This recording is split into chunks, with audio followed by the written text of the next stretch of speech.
Hello दोस्तों, नमस्कार। स्वागत है आप सभी का क्रीसेंट एजुकेशन क्लासेस में। उम्मीद करते हैं आप सभी लोग स्वस्थ होंगे और आप सभी की अच्छी तैयारी दोस्तों चल रही होगी हमारे साथ साथ।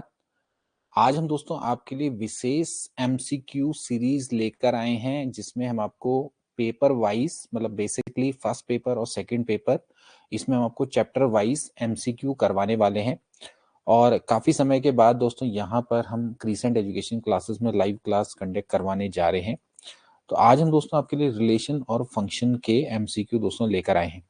सबसे पहले तो ये चीज ध्यान रखनी है कि हम लोगों के द्वारा दोस्तों जो कोर्स है वो आपको कंप्लीट करवा दिया गया है और कोर टॉपिक्स आपको दोस्तों यहाँ पर करवाए गए हैं।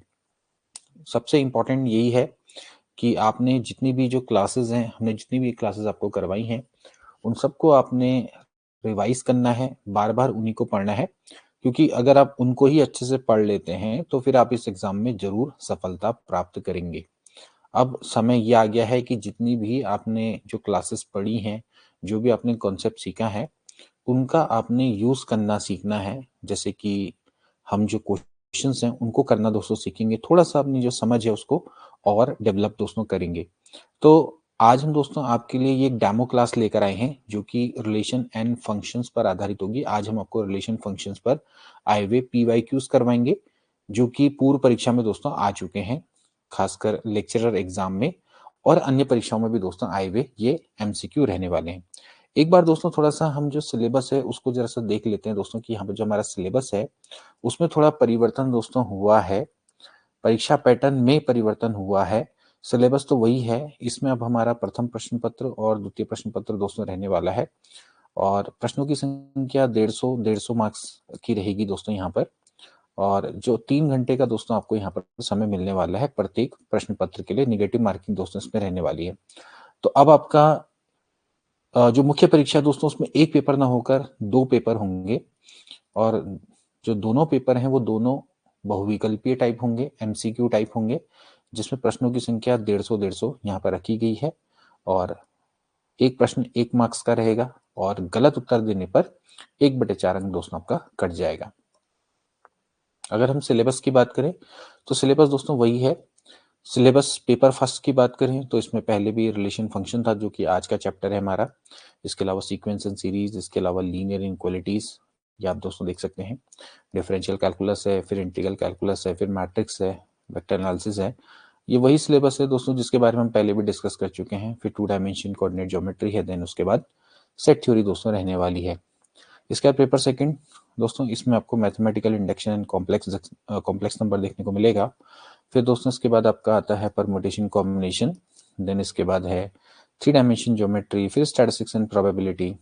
ओके, देन इसके बाद है डिफरेंशियल इक्वेशंस, इसके बाद है linear programming problems. Okay, and then calculus of variation and numerical analysis. ये सभी टॉपिक्स दोस्तों हमने आपको बहुत अच्छे से करवाए हैं। आप इनको रिवाइज करिए। इसमें 1-2 टॉपिक्स हैं जो कि हो सकता है कि थोड़ा मिसिंग होंगे, उनको हम दोस्तों करवाएंगे। जैसे कि ये वाला टॉपिक है, जैसे कि Gauss elimination and Gauss Seidel methods, इसको दोस्तों हमने आपको करवाना है। मतलब basically solution of system of linear algebraic equation using Gauss elimination and Gauss Seidel method, इसको दोस्तों हम आपको करवाएंगे। इसके लिए हम स्पेशल क्लास दोस्तों लेकर आएंगे। बाकी सभी जो क्लासेस हैं आप देखते रहें। यहाँ इस एप्लीकेशन में जो हमारा कंटेंट सेक्शन है वहां पर दोस्तों लगातार अपलोड हो रही है। वहां पर दोस्तों हमने न्यू बैच करके डाला है 2026 वाला, उसमें आपको सभी क्लासेस दोस्तों देखने को मिल जाएगी। आप उन सभी क्लासेस को वहां पर देख सकते हैं। ओके, तो आज के दोस्तों कुछ महत्वपूर्ण क्वेश्चंस रहेंगे जिनको हम फटाफट करने का प्रयास करेंगे। तो चलिए आज की क्लास को दोस्तों स्टार्ट करते हैं। सबसे पहले कह रहा है कि आपसे दोस्तों इस फंक्शन की आपको रेंज निकालनी है। ये आपका पीवाईक्यू है, प्रीवियस ईयर क्वेश्चन पेपर है लेक्चरर मैथमेटिक्स का, और ये 2021 के मेंस में दोस्तों आया हुआ क्वेश्चन है। तो इसको कैसे करेंगे, देखिए आपको रेंज निकालनी है तो कैसे निकाला जाएगा। आपको दोस्तों इस फंक्शन का डोमेन दिया हुआ है, यानी कि जो वैल्यू इसमें हम रख सकते हैं, और जो वैल्यू रखने के बाद एफ की जो वैल्यू आती है उसको हम दोस्तों क्या बोलते हैं, रेंज बोलते हैं। ठीक है, अब इस फंक्शन को दोस्तों अगर ध्यान से देखें तो ये 2 फंक्शन से मिलकर बना हुआ है। अगर आप इसको देखें तो ये एच फंक्शन है, इसको हम जी लिख सकते हैं। यानी कि फंक्शन जो एफ है वो एच और जी 2 के सम के बराबर है। तो आप इसका रेंज निकालिए, इसका रेंज निकालिए, दोनों का यूनियन कर दीजिए। हम जानते हैं जो साइन एक्स है दोस्तों, इसकी वैल्यू हमेशा -1 से लेके 1 के बीच में लाई करती है, चाहे एक्स की वैल्यू कोई भी हो, कोई भी रियल नंबर हो। तो अगर आप इसको 2 से मल्टीप्लाई करेंगे बोथ साइड, तो यहाँ पर आप देख सकते हैं ये हो जाएगा -2 से लेकर 2, यानी कि दोस्तों ये हो जाएगा -2 से लेकर 2। ओके, तो ये तो होगी इसकी रेंज इस वाले की। अब इस वाले को देखें दोस्तों, तो ये x³ plus 2x square plus 10x इस तरह से दोस्तों फंक्शन है। अब इस फंक्शन को दोस्तों आप ध्यान से अगर देखें, तो ये क्योंकि यहाँ पर x³ है, ये भी बेसिकली आप क्या कर सकते हैं, दो फंक्शन से मिला हुआ मान सकते हैं। और क्योंकि अगर स्क्वायर होता तो ये पैराबोला की फॉर्म में होता, तब तो ये आपका, तब इसका हमें दोस्तों निकालना पड़ता। लेकिन अगर आप देखिए जैसे x³ है, तो ये दोस्तों आपका क्या है, एक तरह का ये पूरा इंक्रीजिंग फंक्शन है। इसको देखिए हम कैसे प्रूव कर सकते हैं। इंक्रीजिंग फंक्शन के लिए दोस्तों अगर कोई फंक्शन है वो इंक्रीजिंग या डिक्रीजिंग कब होगा, जब उसका जो डिफरेंशिएशन है इट इज ग्रेटर देन 0 और उसका जो डिफरेंशिएशन है वो लेस देन 0 हो। ठीक है, तो देखिए अगर मैं इसका डिफरेंशिएशन करता हूँ f(x), तो it will become 3x square plus 6x plus 10। Okay, आप इसको डिफरेंशिएट कर देंगे 4x। ठीक है, 2 2 जा 4 हो गया, 3x स्क्वायर है ना, ठीक है 3x स्क्वायर है तो ये आपका 6x हो गया। ठीक है, इस तरह से दोस्तों आपका ये आ जाएगा। ठीक है, अब यहाँ से आप एक काम करिए, देखिए इसको अगर मैं देखूं, ठीक है, ये आपका दोस्तों क्या है, एक सेकंड ऑर्डर का पॉलिनोमियल है। ओके, तो अगर मैं इसका डेल्टा निकालूं, यानी कि इसका डिस्क्रिमेंट, तो डिस्क्रिमेंट होता है बी स्क्वायर माइनस 4ac, यानी कि हो जाएगा 6 का स्क्वायर माइनस 4 इंटू 3 इंटू 10।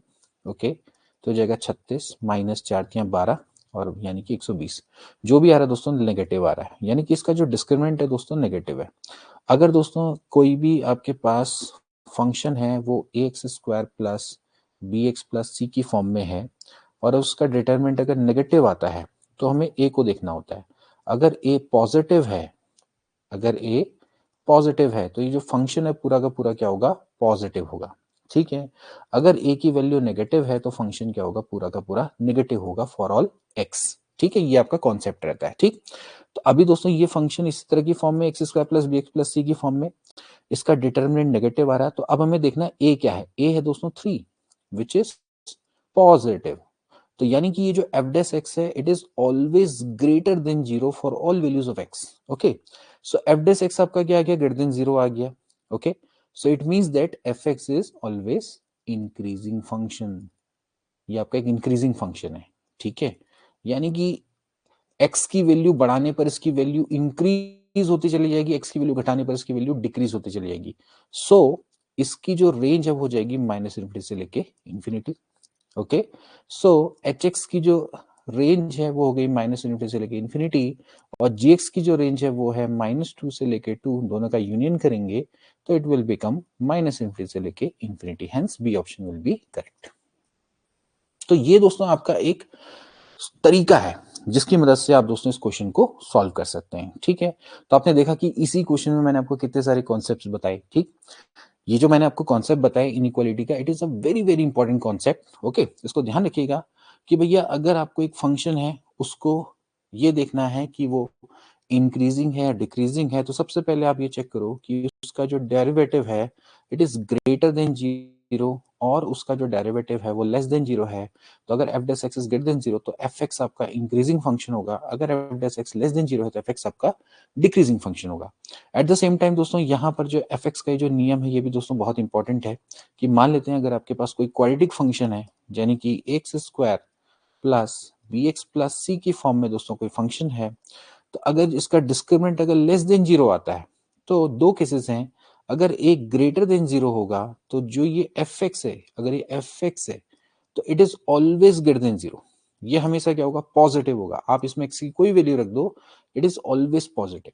और अगर मान लेते हैं ए लेस देन 0 होगा तो एफ एक्स आपका क्या होगा, हमेशा लेस देन 0 होगा। ठीक है, ये कॉन्सेप्ट है। ये कॉन्सेप्ट दोस्तों हमने आपको पहले भी बताया है। इस तरह से दोस्तों का कर्व बनता है, ये क्या बनता है, एक पैराबोला बनता है। सो it is always above x-axis when this condition happen. Okay, otherwise इसका जो ग्राफ होगा it is always below x-axis when this happen, यानी कि a less than 0 होगा। ठीक है, तो ये कॉन्सेप्ट एक्चुअल क्वेश्चन है और बहुत अच्छा कॉन्सेप्ट ही अपने आप में लिए हुए। आई होप कि दोस्तों आपको क्वेश्चन अच्छे से क्लियर हुआ होगा। ठीक है, तो hence option number B will be correct. Next देखते हैं। इसके बाद दोस्तों नेक्स्ट क्वेश्चन देखेंगे, the domain of real valued function. एक रियल वैल्यूड फंक्शन है, इसका दोस्तों अपने डोमेन निकालना है।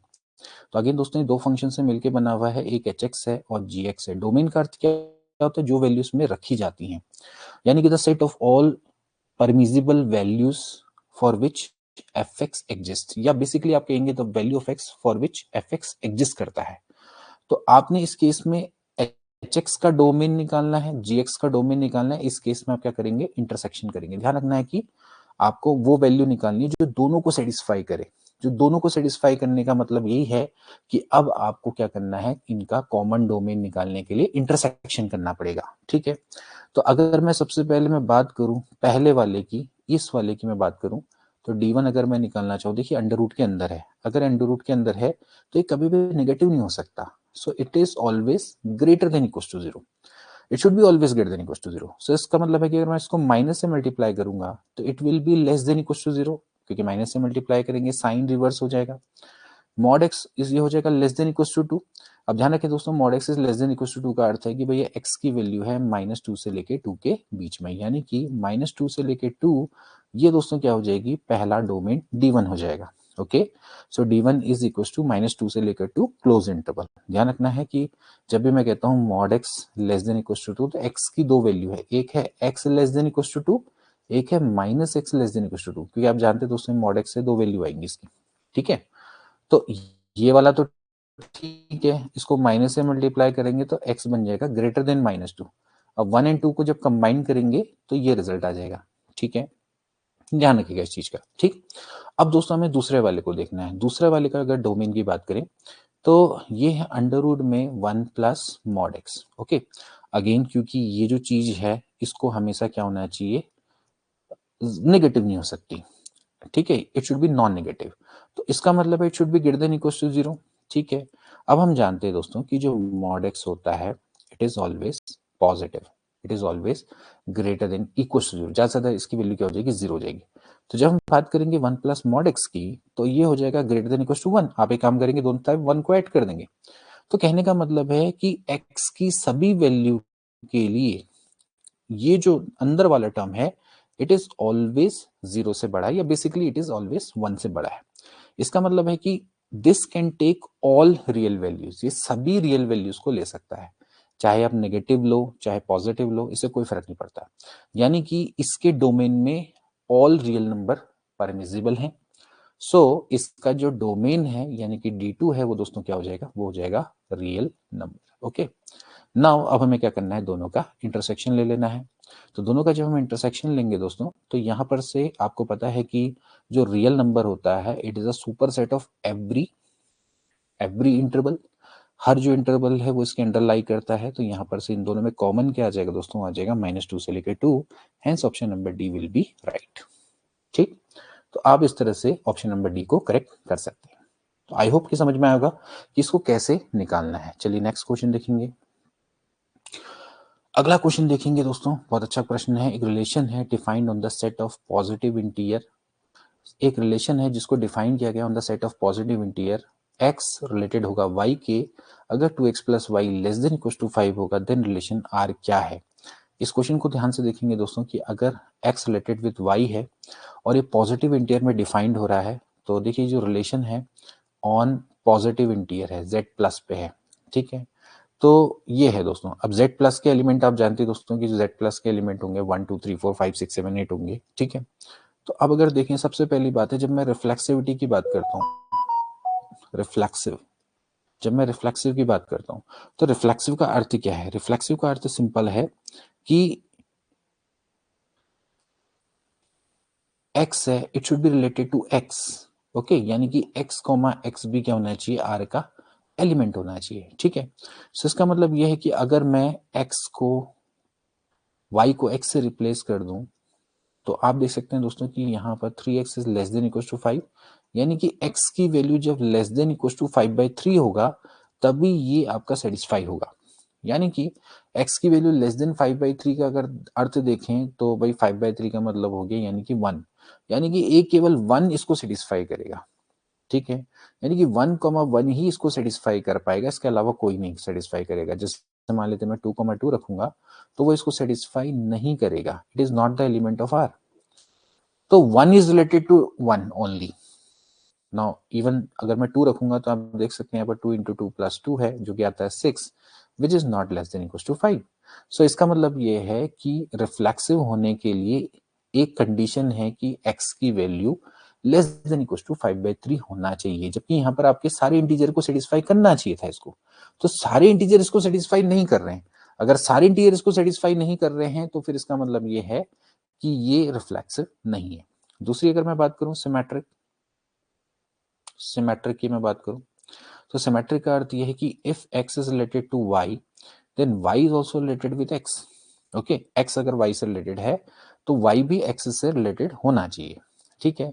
जैसे इसको एक एग्जांपल से समझ सकते हैं कि जैसे मान लेते हैं 1,3 है, 1,3 दोस्तों उसको सेटिस्फाई करता है, क्योंकि जैसे मान लेते हैं 2,1 है plus 3 is less than equal to 5 होता है, क्योंकि 5 लेस देन इक्वल टू 5 होता है, ठीक है। बट 1,3 तो है लेकिन 3,1 भी क्या इसको सेटिस्फाई करता है, क्योंकि 3,1 अगर दोस्तों मैं करूंगा तो इसका मतलब यहाँ पर अगर मैं x की जगह पे 3 और y की जगह पे 1 रखूं तो 2 into 3 plus 1 it is not less than equal to 5, because साफ साफ है कि ये हो जाता है 7, तो 7 5 से लेस नहीं होता है, ठीक है। तो सिमेट्रिसिटी को भी दोस्तों ये क्या करता है, सेटिस्फाई नहीं करता है। ओके, ये चीज ध्यान रखने वाली बात है कि ये सिमेट्रिसिटी को भी दोस्तों क्या करेगा, फॉलो नहीं करेगा, तो hence it is not symmetric as well. Okay, अब दोस्तों बात आती है ट्रांजिटिविटी की। तीसरा क्या कॉन्सेप्ट है, वो है ट्रांजिटिव। ट्रांजिटिविटी के लेके दोस्तों हमें देखना होगा कि अगर x रिलेटेड टू y है, y रिलेटेड टू z है, तो क्या x रिलेटेड टू z होगा। ओके, यानी कि अगर कोई x y से रिलेटेड है वो समीकरण को सेटिस्फाई करता है, 2x plus y less than equal to 5, then 2y plus z less than equal to 5। So क्या 2x प्लस जेड भी लेस देन इक्वल टू 5 होगा। इसको एग्जांपल से समझते हैं दोस्तों। देखिए अगर मैं लिखता हूं 2,1, ठीक है, मान लेते हैं 2,1 this is the element of R. Obviously बात है 2,1 इसको सेटिस्फाई करेगा, इसमें रखेंगे 2 2 जा 4 प्लस 1, तो 5 लेस देन इक्वल टू 5, तो इसको सेटिस्फाई करता है। ऐसे ही अभी हमने देखा 1,3 है, ये इसको सेटिस्फाई करता है। 1,3 is also the element of R, क्योंकि यहाँ पर अब 1 रखेंगे और 3 रखेंगे तो 2 plus 3 5 less than equal to 5, ठीक है। 2,1 है, 1,3 है, तो लेकिन 2,3 भी एलिमेंट है नहीं है भैया, क्योंकि 2,3 अगर हम यहाँ पर रखेंगे तो हो जाएगा 2 इंटू 2 प्लस 3, यानी कि 2 दूनी 4 3 7 which is not less than equal to 5। So hence it is not transitive as well. So it is not reflexive, not symmetric, not transitive, hence none of these is a right answer. तो इस तरह से आप इसको दोस्तों आसानी से solve कर सकते हैं। तो ऐसे आपके कॉन्सेप्चुअल दोस्तों यहाँ पर क्वेश्चन रहने वाले हैं। इसी तरह से देखो एक और अच्छा प्रश्न जो कि बहुत शानदार प्रश्न है। देखिए क्या लिखा हुआ है कि लेट एफ एक्स है, इसको इस तरह से डिफाइन किया गया, एफ एक्स प्लस वाई बराबर f x plus f y for all real number x इन वाई। देन आपको बताना है कि एफ एक्स कैसा फंक्शन है, ऑड है, इवन है, एन इवन है या फिर अन ऑड फंक्शन है। वी नो दैट कि अगर कोई फंक्शन है वो इवन फंक्शन कब होगा, जब एफ माइनस एक्स क्या होता है, एफ एक्स के बराबर होता है, और एफ माइनस एक्स अगर माइनस एफ एक्स के बराबर हो जाए तो ऑड बन जाता है। ये ऑड फंक्शन की डेफिनेशन है, ये इवन फंक्शन की डेफिनेशन है, ठीक है। तो अगर आप यहां पर से ध्यान से देखें कि भाई एफ एक्स प्लस वाई बराबर है F x plus f y, so अगर मैं यहाँ पर y को माइनस एक्स से रिप्लेस कर दूं तो we will get f x plus f minus x. Okay, now it will give us f zero बराबर हो जाएगा f x plus f minus x. Let this is equation number 1। Okay, now अब एक काम करते हैं दोस्तों, यहाँ पर इसी में ही y की जगह पे 0 रख देते हैं, तो हो जाएगा एफ एक्स प्लस 0 बराबर हो जाएगा f x plus F zero. Now F x plus 0 यानी कि एफ एक्स, ये एफ एक्स ही हो गया, ये भी एफ एक्स आ गया, plus this is F zero, तो ये एफ एक्स कैंसिल आउट हो जाएगा, तो एफ जीरो की वैल्यू क्या होगी दोस्तों, 0 के बराबर होगी। तो यहाँ पर से आप एफ जीरो की वैल्यू क्या रख दीजिए, 0 रख दीजिए, तो यहाँ पर हो जाएगा 0 बराबर हो जाएगा f x plus f minus x. So simply means that f of minus x, ये पार्ट इधर चला जाएगा तो जाएगा माइनस ऑफ एफ एक्स, यानी कि this condition is satisfied. Okay, so f of minus x क्या है, माइनस ऑफ एफ एक्स के बराबर है, hence it is an odd function. बहुत अच्छा प्रश्न है, इसको आप ध्यान रखिएगा, ये काफी आता भी है एग्जाम में, तो इसको अच्छे से ध्यान रखना। ठीक, तो आप इस तरह से इसको समझ सकते हैं। ठीक है, इसके बाद कुछ और यहां पर देखेंगे कॉन्सेप्ट। लेट आपके पास फंक्शन है एफ एन जी, इसको आप इस तरह से डिफाइन कर रहे हैं। जब इसको डिफाइन कर रहे हैं कि भैया कंपोजिशन को आपने डिफाइन करना है g of f is given by, तो आप क्लियरली देख सकते हैं दोस्तों कि यहाँ पर जी ऑफ एफ को कैसे निकालेंगे दोस्तों, जी ऑफ एफ एक्स निकालते हैं। So we know that this is g of F x. Okay, so g of F x का अर्थ कितना हो गया, we know that F x की वैल्यू कितनी है दोस्तों, वो है 2x प्लस 1।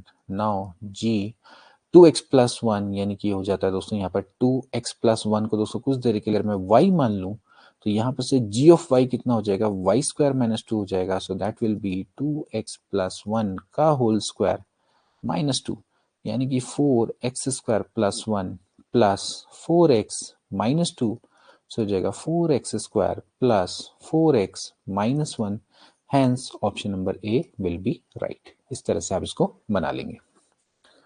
ठीक है, तो ये आपका दोस्तों यहाँ पर कॉन्सेप्ट रहने वाला है। नेक्स्ट देखेंगे, अगला प्रश्न देखेंगे, बहुत अच्छा प्रश्न है दोस्तों। अगर a है 1 2 3 एंड r आपके सामने एक रिलेशन ऑन a है, देन आपको बताना है r क्या होगा। ये चार आपके सामने दोस्तों ऑप्शन है, तो ध्यान रखेंगे दोस्तों कि a की जो वैल्यू है वो है 1 2 3, और आपको बताना है कि r के अंदर ये जो रिलेशन है वो कैसा है। ठीक है, और सबसे पहले दोस्तों ध्यान रखने, क्योंकि a के अंदर है 1 2 3, तो इसका अर्थ ये है कि every element should be related to itself, यानी कि 1,1 2,2 एंड 3,3 ये एलिमेंट होने चाहिए आर के, तभी जाके रिफ्लेक्सिव बनेगा। तो ये रिफ्लेक्सिव तो नहीं है, it is not reflexive, reflexive नहीं है, no it is not reflexive. दूसरी बात करेंगे दोस्तों ट्रांजिटिव की। ठीक है, क्या ये ट्रांजिटिव है, ट्रांजिटिव में दोस्तों अगर आप देखते हैं कि 1,2 एंड 2,3 है, तो यहाँ पर 1,3 दिखाई दे रहा है। 1,2 एंड 2,3 है तो 1,3 दोस्तों यहाँ पर एग्जिस्ट करता है, तो इसका मतलब दोस्तों ये ट्रांजिटिव है। ठीक है, ट्रांजिटिव है। दूसरी तीसरी बात करेंगे सिमेट्रिक की। सिमेट्रिक का मतलब सिंपली ये कहता है कि भैया इफ a, b एलिमेंट है r का, तो b, a भी एलिमेंट होना चाहिए r का। तो साफ साफ है कि 1,2 तो है, लेकिन 2,1 एलिमेंट नहीं है r का। ठीक है, तो इसका मतलब दोस्तों ये क्या है, ट्रांजिटिव होगा only. So it is only transitive, ये ना ही आपका सिमेट्रिक है ना ही ये रिफ्लेक्सिव है। Okay, so transitive is a right answer, so option number C will be correct. ठीक है, तो अब इस तरह से दोस्तों इसको ध्यान में रखेंगे। अगला देखेंगे क्वेश्चन, अब देखेंगे नेक्स्ट क्वेश्चन दोस्तों। आपको क्या करना है, इस फंक्शन की रेंज को निकालना है। Now this is again a very very important question. देखिए आपको इसके रेंज को आप दोस्तों किस तरह से निकालेंगे, आपको पहले ही पता है कि इसका डोमेन कितना दिया हुआ है। देखिए x लेस देन 0, x की वैल्यू है जब 0 से लेके 1, और x की वैल्यू है ग्रेटर देन 1। तो इसका मतलब सिंपल सी बात है, नंबर लाइन में अगर आप देखें तो जब x की वैल्यू लेस देन 0 है, और फिर इसके बाद x की वैल्यू जब है 0 से लेके 1, एंड देन उसके बाद x की वैल्यू जब 1 से बड़ी है, तो पूरे रियल नंबर पे आपको उसको चेक करना है। पूरे रियल नंबर पे इस fx की वैल्यू क्या आएगी। इसको आप पॉइंट वाइज भी दोस्तों कर सकते हैं। देखिए आप जानते हैं भाई fx की वैल्यू है एक्स स्क्वायर। एक्स स्क्वायर मतलब दोस्तों ये आपका एक अपवर्ड पैराबोला होता है। ठीक है, जब x की वैल्यू 0 से लेस है, तो फिर इसके मतलब है कि एक अपवर्ड पैराबोला होगा। जितना दोस्तों आप वैल्यू नीचे करते चले जाएंगे, लेस करते जाएंगे, उतना इसकी वैल्यू इंक्रीज होती चली जाएगी। और कहां से कहां तक चली जाएगी दोस्तों, पूरा का पूरा 0 से लेके इनफाइनाइट तक दोस्तों चली जाएगी। क्यों, क्योंकि आप साफ साफ देख सकते हैं y की वैल्यू क्या है, हमेशा x एक्सिस से ऊपर है, 0 के बराबर नहीं होगा, क्योंकि यहाँ पर x लेस देन 0 है। ठीक है, उसके बाद अगर आप देखें, ये तो होगी रेंज नंबर 1 इसके लिए। इसके बाद दोस्तों अगर आप देखिए 0 से लेके 1, 0 से लेके 1 में fx x के बराबर है, यानी कि दोस्तों क्या है, fx है x के बराबर बिटवीन 0 से लेके 1, यानी कि दोस्तों ये क्या है, एक स्ट्रेट लाइन है। तो साफ साफ है कि यहाँ पर जो वैल्यू होगी वो क्या होगी, 0 से लेके 1। ऑब्वियसली बात है भाई, x की वैल्यू जो है वही fx की वैल्यू है, तो ये होगी रेंज नंबर 2। इसके बाद दोस्तों आप देखते हैं कि जब x की वैल्यू 1 से बड़ी है, तो इसकी वैल्यू फिक्स है, 1/2 है, यानी कि एक तरह से ये क्या होगी दोस्तों, एक स्ट्रेट लाइन होगी। आप दोस्तों सिंपली देख सकते हैं भाई 1/2 है, कुछ भी है, तो आप सिंपली कह सकते हैं कि भैया इसकी जो वैल्यू आपकी फिक्स है, या आप इसको, वैसे तो ये क्वेश्चन आपका थोड़ा सा गलत है, इसकी वैल्यू यहाँ पर होना चाहिए था 1/x। तो अगर 1/x में भी अगर आप देखें तो ये होना चाहिए 1/x। तो यहाँ पर साफ साफ है दोस्तों, यहाँ पर जब x की वैल्यू 1 से बड़ी है तो जब 1 होगी तो उस केस में दोस्तों क्या होगा, ये 1 के बराबर होगा। और फिर जब जैसे जैसे 1 से बढ़ाते चले जाएंगे, यानी कि when we goes to infinity, तो 1/∞ इट विल टेंड्स टू 0। जितना बढ़ाएंगे, देखिए 1/x है, पहले 1 पे 1, फिर 1/2, फिर 1/4, छोटा होता चला जाएगा और आगे जाके इन्फिनिट तक जाएगा, तो 1/∞ दैट इज 0, यानी कि 0 से लेके 1 आप सिंपली कह सकते हैं। ठीक है, अल्टीमेटली आपको क्या करना है, इन तीनों का यूनियन करना है। ठीक है, चाहे ये 1/2 भी होता है, इससे कोई फर्क नहीं पड़ता। 1/2 में दोस्तों क्या होती है, एक straight line which is parallel to X axis. Okay, so finally आपको क्या करना है, इन तीनों का यूनियन करना है रेंज में। जब तीनों का यूनियन करेंगे तो कितना आ जाएगा दोस्तों, सिंपली 0 से लेके इन्फिनिटी आ जाएगा, 0 यहाँ पर इंक्लूड हो जाएगा। ठीक है, तो इस तरह से अगर आप देखें तो 0 से लेके इन्फिनिटी, यानी कि डी वाला ऑप्शन दोस्तों इसका क्या होता है, राइट हो जाता है। ठीक है, क्योंकि रेंज में तो आपको क्या करना है, सिंपली जो फंक्शन वैल्यू ले सकता है उन वैल्यू को आपने क्या करना है, यहाँ पर रखना रहेगा। ठीक है, मतलब जो वैल्यू ले सकता है उसके बाद जो वैल्यू आएंगी, तो ये वैल्यू आई, ये वैल्यू आई, ये वैल्यू आई, तो आपने सिंपली क्या कर देना है, यहाँ पर वैल्यू को रख देना है। तो इस तरह से दोस्तों आप क्या कर सकते हैं, इसको आसानी से बना सकते हैं। नेक्स्ट देखेंगे, इसके बाद दोस्तों अगला देखेंगे, maximum number of equivalence relation on the set ए 1 2 3। कितने maximum number of equivalence relation हो सकते हैं। देखिए, अगर इक्विवेलेंस रिलेशन की दोस्तों बात करते हैं, तो हर जो इक्विवेलेंस रिलेशन होता है वो सेट को इक्विवेलेंस क्लासेस में ब्रेक करता है। बेसिकली जो इक्विवेलेंस क्लासेस होती हैं वो म्यूचुअली डिसजॉइंट सेट्स होते हैं। डिसजॉइंट सेट्स होते हैं, और इस तरह से वो सेट्स होते हैं कि आप इक्विवेलेंस क्लासेस को देख लीजिए, क्लास C1 है, दूसरी क्लास C2 है, तो दोनों का इंटरसेक्शन 5 होगा, बट इन दोनों का यूनियन क्या होगा, A के बराबर होगा। तो कोई भी इक्विवेलेंस रिलेशन है, एवरी इक्विवेलेंस रिलेशन उस सेट को म्यूचुअली डिसजॉइंट सेट में ब्रेक करता है, जिनको कि हम इक्विवेलेंस क्लासेस बोलते हैं। तो उसी कॉन्सेप्ट का हमने यूज करना है। तो यहाँ पर हमें क्या करना पड़ेगा, इनको दोस्तों एक तरह से हमें म्यूचुअली डिसजॉइंट सेट्स में ब्रेक करना पड़ेगा, जिनको कि हम दोस्तों क्या बोलते हैं, पार्टीशन बोलते हैं। क्या बोलते हैं, पार्टीशन। तो हमें बेसिकली क्या करना है, इसके पार्टीशन निकालने हैं। कितने पार्टीशन बन सकते हैं, तो आपको पता है कि भाई ये ऐसा हो सकता है कि भाई एक एक का पार्टीशन बन जाए, मतलब कि इन आप देख सकते हैं कि पहला वही हो सकता है कि भाई एक एक सेट का पार्टीशन बन गया, इन तीनों का यूनियन ए आएगा, उन तीनों में कुछ भी कॉमन नहीं है। फिर ऐसा पार्टीशन हो सकता है कि एक सेट में एक एलिमेंट, एक में दो एलिमेंट। ठीक है, इसमें ऐसा भी हो सकता है। ठीक है, और इसमें ऐसा भी हो सकता है। ठीक, कहने का मतलब ये है कि 1 को अलग ले लिया 2 3, फिर 2 को अलग ले लिया 1 3। तो ये आपके इतने पॉसिबल है। इसके अलावा एक पार्टीशन और भी है कि आपने पूरा 1 2 3 ले लिया और नल ले लिया। ठीक, तो कहने का मतलब ये है कि आपके कुल मिला के दोस्तों कितने पार्टीशन संभव है, 5 पार्टीशन दोस्तों संभव है। हेंस ऑप्शन नंबर डी दोस्तों क्या हो जाएगा, करेक्ट हो जाएगा। तो इतने maximum number of equivalence relation किसी सेट में संभव हो सकते हैं। तो इस तरह से दोस्तों आप क्या कर सकते हैं, इसको आसानी से निकाल सकते हैं। इसके बाद दोस्तों नेक्स्ट क्वेश्चन देखेंगे, the function r to r है, जिसको इस तरह से डिफाइन किया गया, fx बराबर है 6 की पावर x प्लस 6 की पावर मॉड x। देन आपको बताना है कि इनमें से कौन सा करेक्ट है। तो अब इस क्वेश्चन को ध्यान से देखें, यहाँ पर fx बराबर है 6 raise to the power x plus 6 raise to the power mod x। तो आप अगर इस फंक्शन को समझें, देखिए अब हम जानते हैं भाई मॉड x से मॉड x की दो वैल्यू होती है, एक होती है पॉजिटिव, एक होती है नेगेटिव। तो आप जानते हैं कि भाई x जब ग्रेटर देन इक्वल टू 0 होगा तो इसकी वैल्यू हो जाएगी 6x plus 6x, that is twice 6x। Okay, लेकिन जब x की वैल्यू लेस देन 0 होगी तो फिर इसकी वैल्यू हो जाएगी 6x plus 6 minus x। Okay, ना दोस्तों एक काम करते हैं, इसको 1 1 एंड 2 के लिए हम इसमें इंक्रीजिंग डिक्रीजिंग फंक्शन का कॉन्सेप्ट लगाते हैं। मैं एक काम करता हूँ, उसको डिफरेंशिएट करता हूँ। जब इसको डिफरेंशिएट करूंगा तो मुझे मिल जाएगा 2 into 6 raise to the power x log 6। Okay, for x greater than equal to 0, और जब x less than equal to 0 होगा तो हो जाएगा 6x log 6 minus 6 minus x log 6 which is x less than 0। Okay, तो यहां से आप अगर ध्यान से देखें, इसको थोड़ा पहले प्रॉपर लिख लेते हैं, ट्वाइस 6x log 6 x की value greater than equal to 0, तो यहाँ पर से आपका क्या हो जाएगा, log 6 कॉमन आ जाएगा, 6x minus x when x less than 0। अब इसको ध्यान से देखें, देखिए यहाँ पर आप देखते हैं इस फंक्शन को, जब x की value greater than equal to 0 है तो देन f डैश x, आप जानते हैं दोस्तों कि यहाँ पर x ये क्या एक्सपोनेंशियल है, एक्सपोनेंशियल कभी नेगेटिव नहीं हो सकता, ठीक है, तो ये हमेशा क्या रहेगा, पॉजिटिव रहेगा जब x पॉजिटिव है, ठीक है, या अगर आप 0 भी रखते हैं तब भी इसकी वैल्यू क्या रहने वाली है, पॉजिटिव भी रहने वाली है, क्योंकि 0 रखोगे तो ज्यादा इसकी वैल्यू क्या आ जाएगी, 1 आ जाएगी, 2 log 6 हो जाएगा, ठीक है। तो कहने का मतलब ये है कि ये वैल्यू हमेशा क्या रहेगी, पॉजिटिव रहेगी।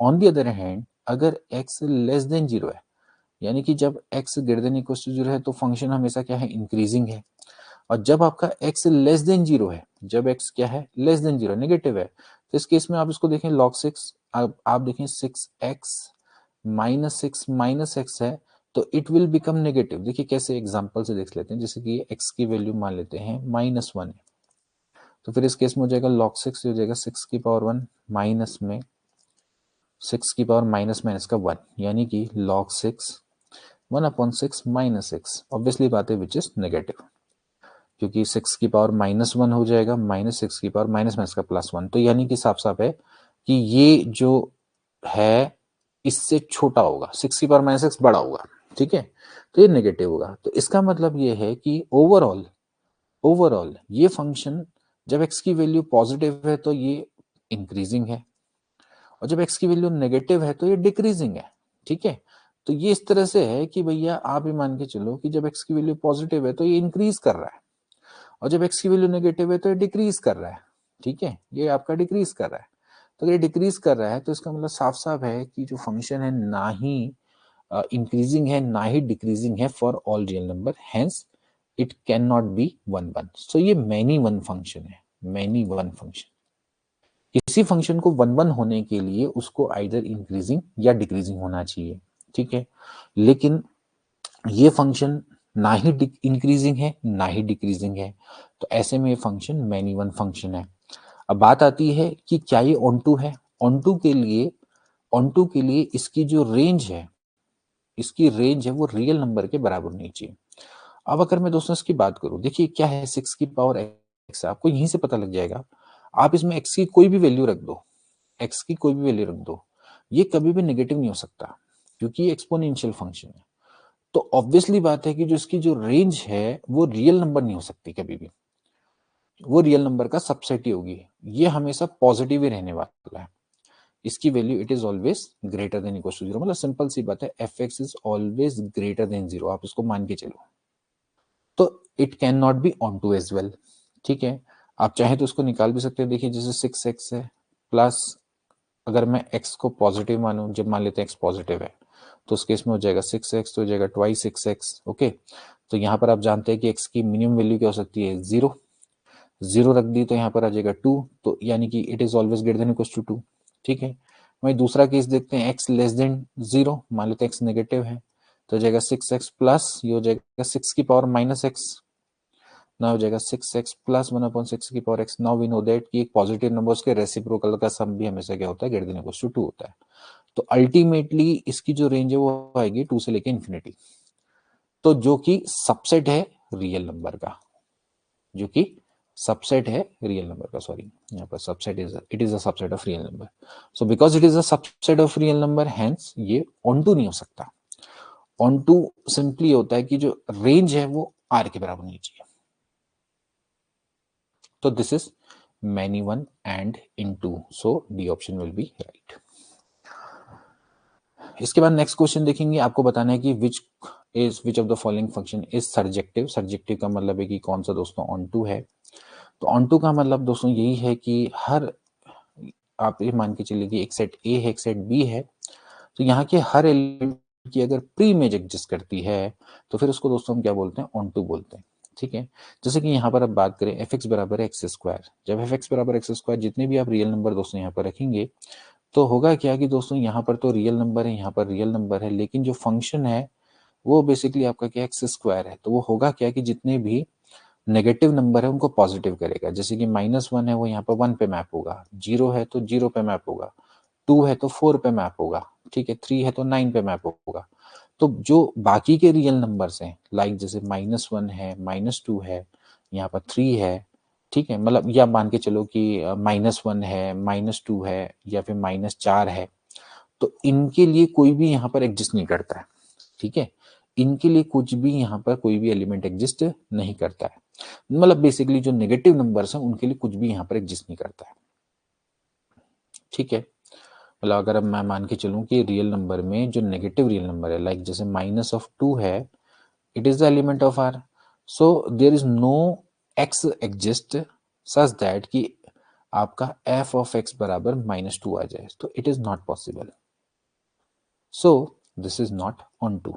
Okay, in the same manner यहाँ पर भी दोस्तों वही कॉन्सेप्ट है। ये तो आपके पॉजिटिव नंबर है, अब पॉजिटिव नंबर हैं तो फिर वही वाली बात है कि यहाँ पर आपके नेगेटिव नंबर होंगे, तो यहाँ के नेगेटिव नंबर के लिए ऐसा कोई भी यहाँ पर एलिमेंट एग्जिस्ट नहीं करेगा कि जिसकी प्री इमेज यहाँ पर हो, ठीक है। अब यहाँ पर आप देखते हैं तो यहाँ पर दोस्तों आपके क्या है, जितने भी रियल पॉजिटिव नंबर हैं 0 से लेकर इन्फिनिटी है, और यहाँ पर आपके -∞ से लेकर इन्फिनिटी, तो यहाँ पर जो भी नंबर आपका आएगा हर की क्या है, आपकी यहाँ पर इमेज है, हर किसी की यहाँ पर क्या है, आपकी यहाँ पर आपको प्री इमेज दोस्तों देखने को मिल जाएगी, हर एलिमेंट की प्री इमेज दोस्तों यहाँ पर आपको देखने को मिल जाएगी। fx बराबर x², तो हर एलिमेंट की आपको यहाँ पर प्री इमेज देखने को मिलेगी। चाहे जैसे अगर आप यहाँ पर मान लीजिए जैसे यहाँ पर आपका 2 है, तो 2 की यहाँ पर प्री इमेज दिखेगी √2, क्योंकि √2 का जब आप स्क्वायर करेंगे तो आपको क्या मिल जाएगा, 2 मिल जाएगा। जैसे यहाँ पर 4 है तो उसकी प्री इमेज 2 है, ठीक है। नेगेटिव नंबर यहाँ पर है ही नहीं, तो इस तरह से देखा जाए तो ये वाला जो है ये क्या है आपका, ये आपका क्या है, एक ऑन टू फंक्शन है, it is onto, it is onto. तो क्लियरली दोस्तों आपको इस तरह से यहाँ पर समझना है। तो ये आपका क्या है, 0 से लेके इन्फिनिटी, ठीक है, पॉजिटिव रियल नंबर, और ये आपका क्या है, रियल नंबर। तो -∞ से लेके इन्फिनिटी से 0 से लेके इन्फिनिटी, तो क्लियरली दोस्तों यहाँ पर है कि इस केस में जो आपका हर एलिमेंट है इसका, उसकी यहाँ पर प्री इमेज एग्जिस्ट करती है, hence this is onto, this is onto, ये आपका ऑन टू होगा। तो इस तरह से आप इसको समझ सकते हैं। ओके, नाउ नेक्स्ट क्वेश्चन है, नेक्स्ट क्वेश्चन दोस्तों देखेंगे, अगेन उसी टाइप का क्वेश्चन है दोस्तों। ये एक फंक्शन है, रियल टू रियल है, अगेन जी अनदर फंक्शन जो कि रियल टू रियल है, और यहाँ पर दोस्तों आपको fx दिया हुआ है, gx आपको दिया हुआ है, आपने बताना है कि इनमें से कौन सा करेक्ट है। बहुत आसान सा प्रश्न है दोस्तों, कैसे करेंगे देखिए। आप जानते हैं f of g of x क्या होता है दोस्तों, वो होता है f ऑफ gx होता है और कुछ नहीं। आप यहाँ पर इसे वैल्यू देखिए, तो आपको देखना है f ऑफ g ऑफ -3, यानी कि इस पे -3 पे वैल्यू देखनी है। वी नो दैट कि यहाँ पर -3 कहाँ पर है, यहाँ पर है -3, जब x की वैल्यू -3 है तो उस पे वैल्यू क्या है, 0 है, f 0 हो जाएगा। अब यहाँ पर देखेंगे 0 कहाँ पर होगा, जब x की value less than equal to 1 है, तो यहाँ पर 0 रख दीजिए। जब है 7 × 0 + 0 -8, तो इट विल बिकम -8। तो -8 तो नहीं आ रहा है। ऐसे अगले वाले को देखेंगे, f ऑफ g ऑफ 9, यानी कि f ऑफ g9। अब बहुत आसानी से चेक कर सकते हैं, g9 9 कहाँ पर होगी दोस्तों, वैल्यू यहाँ पर होगी जब x की value greater than equal to 2 है, तो यहाँ रखना है। तो यानी कि 9 का स्क्वायर प्लस 4, 9×81 प्लस 4 यानी कि 85, ठीक है। अब f 85 की बात करें तो यानी कि जब x की वैल्यू 7 से बड़ी है, तो यहीं पर आएगा 85, यहाँ पर आप रख दीजिए, तो हो जाएगा 8 × 85 + 3, तो 8 × 5 = 40, 8 × 8 = 64, 64 4 68 हो गया, +3 यानी कि 683। सो 683 इज अ राइट आंसर। इस तरह से आप इसको निकाल सकते हैं। ऐसे आप इनको भी चेक कर सकते हैं, जैसे देखिए GOF है ऑफ 0, सो क्लियरली आप देख सकते हैं F0 कहाँ पर होगा दोस्तों, वो होगा जब आपका 1 से लेस है, तो यानी कि -8, G ऑफ -8। G ऑफ -8 का मतलब है कि जब वैल्यू -3 से छोटी है, इसका मतलब है क्या लेना है, माइनस ऑफ मॉड 8, तो बेसिकली 8 आ जाएगा, तो ये भी करेक्ट नहीं है। ऐसे ये भी करेक्ट नहीं आएगा, तो इसको आप चेक कर लेंगे, ठीक है। नाउ नेक्स्ट क्वेश्चन देखेंगे। नेक्स्ट क्वेश्चन देखिए क्या लिखा हुआ है, fx बराबर है cos π² x plus cos -π² x, where ये stand for greatest integer, then आपको बताना है f π/2 की वैल्यू क्या होगी। सो देखिए दोस्तों, इसको ध्यान से देखेंगे। वी नो दैट कि ग्रेटेस्ट इंटीजर फंक्शन क्या होता है, जैसे मैं कहता हूँ greatest integer function of x का क्या होता है, इसका अर्थ ये होता है the greatest integer less than equals to x. Simple सी बात है, greatest integer function of x का मतलब है greatest integer less than equals to x. ठीक है, जैसे मैं कहूंगा भैया 1.23, तो greatest integer less than equals to 1.23, so कितना होता है 1 होता है। ऐसे मैं कहूंगा -2.5, तो ग्रेटेस्ट इंटीजर लेस देन -2.5, तो वो कौन है -3 है। ठीक है, जो उससे छोटा है -2.5 से जो ग्रेटेस्ट इंटीजर छोटा है, तो छोटा कौन है -3 है। ठीक है, और ग्रेटेस्ट होना चाहिए, ये चीज समझनी है। मतलब होने को तो देखा जाए तो -4 भी हो सकता है, लेकिन वो ग्रेटेस्ट नहीं है, उससे बड़ा कौन है -3 है, तो इसीलिए ग्रेटेस्ट लिखा गया है। ठीक, तो इस तरह से आपने समझना है। तो यहाँ पर आप देखें जैसे कि cos square cos pi square x है, तो यानी कि देखा जाए तो ये हुआ 3.14 होती है, पाई की वैल्यू इसका होल स्क्वायर हुआ। ठीक है, और एक्स है प्लस ऐसे ही दोस्तों यहाँ पर देखें तो ये है 3.14 का whole square into X. Okay, now 3.14 का स्क्वायर दोस्तों क्या हो जाएगा, बेसिकली देखा जाए तो ये 9 पॉइंट समथिंग का स्क्वायर। अब 9 पॉइंट समथिंग जो भी आपका दोस्तों आएगा, तो greatest integer which is less than equal to 9 point something, तो कितना आएगा 9 आएगा, तो यहाँ पर तो हो गया 9x। ठीक है, ऐसे ही फिर यहाँ पर द ग्रेटेस्ट, अब यहाँ पर देखिए माइनस में आ रहा है, तो greatest integer which is the greatest integer less than equal to 9 point something, तो कितना आएगा -10 आएगा, जैसे कि ये कॉन्सेप्ट बताया। ठीक है, तो हो जाएगा cos -10x। ठीक, सो क्या भाई cos 9x plus cos 10x, because ये आपका एक गिवन फंक्शन है। अब यहाँ पर x की जगह पे π/2 रख दो, π/2 रख दो, तो वी नो दैट कि जो cos होता है वो ऑड मल्टीपल ऑफ π/2 हमेशा 0 होता है।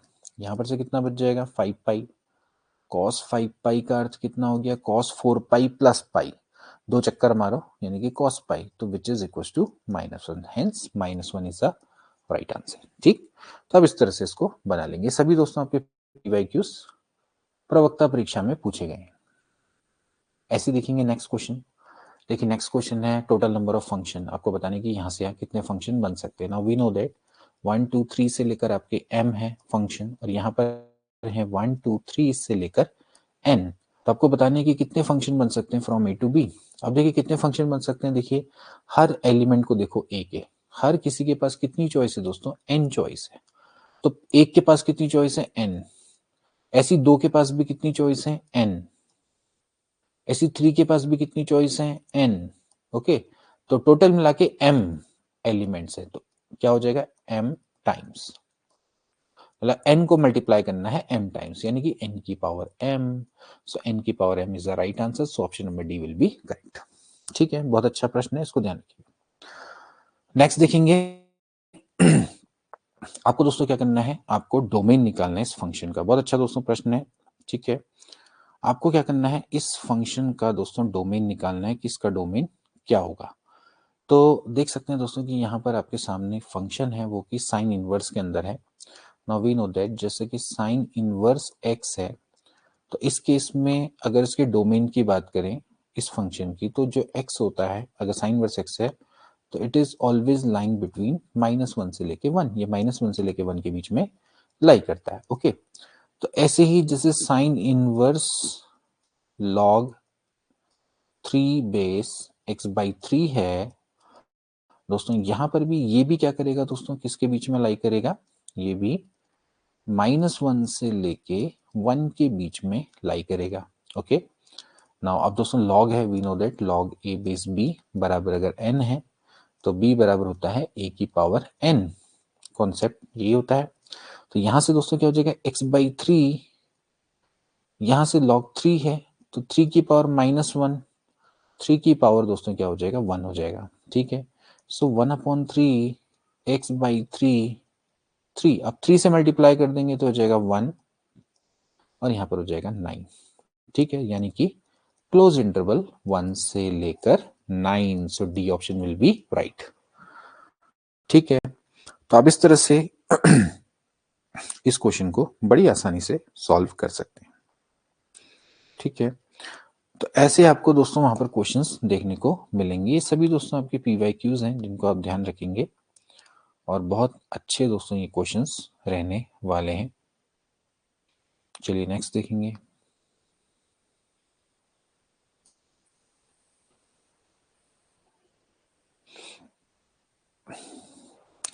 इसके बाद दोस्तों नेक्स्ट क्वेश्चन देखेंगे।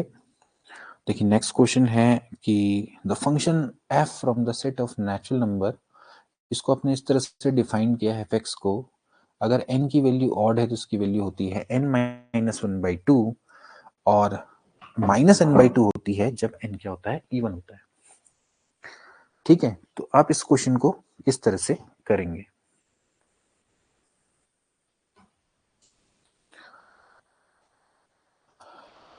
आपको बताना है कि फंक्शन क्या है, वन वन। देखिए f नेचुरल नंबर से लेके दोस्तों कहां तक जा रहा है, z तक जा रहा है। ठीक है, तो आप इसको चेक कर सकते हैं। देखिए we know that natural number क्या होते हैं दोस्तों, वन से स्टार्ट होते हैं। ठीक है, जितने भी आपके नेचर में नंबर्स होते हैं वो नेचुरल नंबर होते हैं, वन से लेके इन्फिनिटी की ओर को जाते हैं। ठीक है, अब आप जानते हैं दोस्तों कि जब n की वैल्यू ऑड है, ठीक है, जैसे कि आप बताइए जैसे वन है, तो वन यहाँ पर रखेंगे दोस्तों कितना आ जाएगा, जीरो आ जाएगा। ठीक है, ऐसे ही थ्री रखेंगे तो यहाँ पर three minus one upon two, so that is one. Okay, ऐसे ही अगर आप फाइव रखेंगे तो five minus one upon two यानी कि टू। ओके, ऐसे ही अगर आप सेवन रखेंगे तो it will give you three. Okay, तो ये वैल्यू आ रही है। आप देख सकते हैं कि हर जो एलिमेंट है, डिफरेंट एलिमेंट, उसकी डिफरेंट इमेज यहाँ पर साफ साफ आपको दिखाई दे रही है। ठीक है, ऑन दी अदर हैंड अगर मैं इवन नंबर रखूं, like two, even natural number रखूं, तो टू में से बन गया, यहाँ पर आप देखेंगे ये अगर जैसे मान लेते हैं जब n इवन है तो उस केस में यहाँ रखनी है वैल्यू। ठीक है, तो माइनस टू अपॉन टू यानी कि माइनस वन, फोर रखते हैं तो minus four by two that is minus two, six रखते हैं तो यहाँ पर आपका आता है माइनस थ्री, एट रखते हैं तो माइनस चार आता है। यहाँ पर आप साफ साफ दोस्तों देख सकते हैं कि डिफरेंट एलिमेंट्स की डिफरेंट इमेज है। ओके, कहीं पर भी ऐसा नहीं आ रहा कि डिफरेंट एलिमेंट की सेम इमेज है, हैंस ये वन वन है। ठीक है, और साथ ही साथ दोस्तों आप देख रहे हैं कि ये जो एलिमेंट आ रहे हैं ये सारे के सारे क्या आ रहे हैं, इंटीजर्स आ रहे हैं, सेट ऑफ इंटीजर। तो इसका मतलब है कि जो एफ ऑफ एन है वो डायरेक्टली क्या आ रहा है, जेड के बराबर आ रहा है, यानी कि जो इसकी रेंज है वो सेट ऑफ इंटीजर आ रही है। क्लियरली दोस्तों यहाँ पे देख सकते हैं माइनस चार, माइनस तीन, माइनस दो, minus one, zero, one, two, three. तो क्लियर है दोस्तों यहाँ से जो फंक्शन है वो one one as well as onto है, यानी कि दोस्तों यहाँ पर क्या है, बाइजेक्शन है। So hence option number B will be correct. Next देखते हैं। इसके बाद दोस्तों नेक्स्ट क्वेश्चन देखेंगे, बहुत अच्छा प्रश्न है। Cartesian product of the set से है, x बराबर है one two three four five, a है वन टू, b है थ्री फोर फाइव। फाइव आपका डिनोट करता है वाइट सेट को, s cross t denote the Cartesian product of sets s and t। Then आपको बताना है x cross a intersection x cross b। अब देखिए आपको ये फॉर्मूला पता होना चाहिए। देखिए इसको बड़ी आसानी से आप कर सकते हैं, x cross a intersection x cross b। तो देखिए दोस्तों आप रादर दिन आप यहाँ पर सब दोनों का क्रॉस प्रोडक्ट निकालने की बड़ी बजाय आप जानते हैं दोस्तों कि जो कार्टेशियन प्रोडक्ट होता है वो it is distributive over intersection, so we can write this X. देखिए मैं इसको ऐसे लिख सकता हूँ, X cross A intersection B. ठीक है ना, ये आसान रहेगा। Now we know that A और बी में साफ साफ है, कुछ भी कॉमन नहीं है। इसका मतलब है कि एक्स क्रॉस फाइव, आप जानते हैं कि x का अगर आप कार्टेशियन प्रोडक्ट निकालेंगे फाइव के संग तो हमेशा क्या होता है, फाइव के बराबर होता है। Hence option number C will be right. आपको ये सब सॉल्व करने की आवश्यकता नहीं है, बड़ी आसानी से आप इसको निकाल सकते हैं। ठीक है, तो ये आपका दोस्तों यहाँ पर कॉन्सेप्ट रहने वाला है।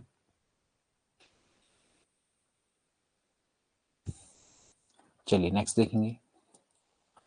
अगला देखेंगे, आर एक रिलेशन है on the set of natural number. ठीक है, रिलेशन है आपका ऑन नेचुरल नंबर। ठीक है, इसके बाद ये कह रहा है कि डिफाइंड इस तरह से डिफाइंड है कि एन आर एम, यानी कि एन क्या करता है, डिवाइड बाय एम, यानी कि अगर एन एम से रिलेटेड है तो इसका मतलब है कि एन क्या करता है, एम को डिवाइड करता है। देन आपको बताना है कि रिलेशन कैसा है। तो देखते हैं क्या ये रिफ्लेक्सिव है। सबसे पहले चेक करेंगे कि क्या ये रिफ्लेक्सिव है। रिफ्लेक्सिव दोस्तों सिंपली ये कहता है कि एन कॉमा एन भी एलिमेंट होना चाहिए आर का। ठीक है, जहां पर एन किसका एलिमेंट है, N. For all N, N is should be the element of N. तो वी नो दैट हर नेचुरल नंबर क्या करता है, खुद को डिवाइड करता है, यानी कि हर नेचुरल नंबर खुद को डिवाइड करता है। तो ये रिफ्लेक्सिव होगा, ऑब्वियसली बात है। ठीक, हर नेचुरल नंबर खुद को डिवाइड करेगा, तो दिस इज रिफ्लेक्सिव। बात करते हैं सिमेट्रिक की। सिमेट्रिक की। तो क्या ये सिमेट्रिक है? सिमेट्रिक सिंपली कहता है कि n अगर m को डिवाइड करता है तो m को भी n को डिवाइड करना चाहिए। Now this is not true, this is not true.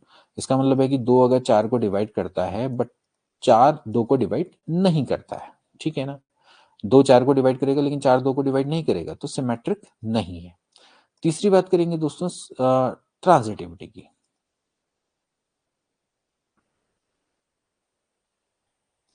Transitivity simply कहती है कि भैया अगर X Y Z 3 natural number हैं तो अगर x डिवाइड y करता है, y डिवाइड z करता है, तो क्या x भी z को डिवाइड करेगा? बिल्कुल करेक्ट है, ठीक।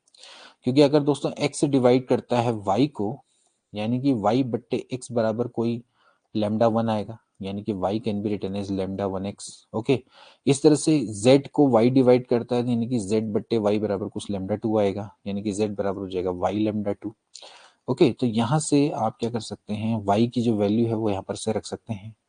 तो z बराबर y की वैल्यू कितनी है? y की वैल्यू है लैम्डा 1x1, तो हो जाएगा लैम्डा 1 लैम्डा 2x। सो इसका मतलब z बट्टे x बराबर हो गया लैम्डा 1 लैम्डा 2। तो क्लियर है दोस्तों कि जो z है उसको भी क्या होता है, x से डिवाइड होता है। ओके, यानी कि z x is also divide, x also divide z। तो क्लियर है। तो इसका मतलब है कि ये जो रिलेशन है वो रिफ्लेक्सिव और ट्रांजिटिव तो है बट सिमेट्रिक नहीं है। सो ये ऑप्शन क्या हो जाएगा, बिल्कुल करेक्ट हो जाएगा। अगला प्रश्न देखेंगे दोस्तों, जैसे कि ए है, बी है, आपको बताना है कि इनमें से कौन सा बाइजेक्शन है, इनमें से कौन सा 1 1 एंड ऑन 2 है। अब दोस्तों बाइजेक्शन को के लिए आप देखिए, जैसे कि यहाँ पर एक ए है और बी है, आप 1 2 3 है, इसके अलावा 4 5 6 है।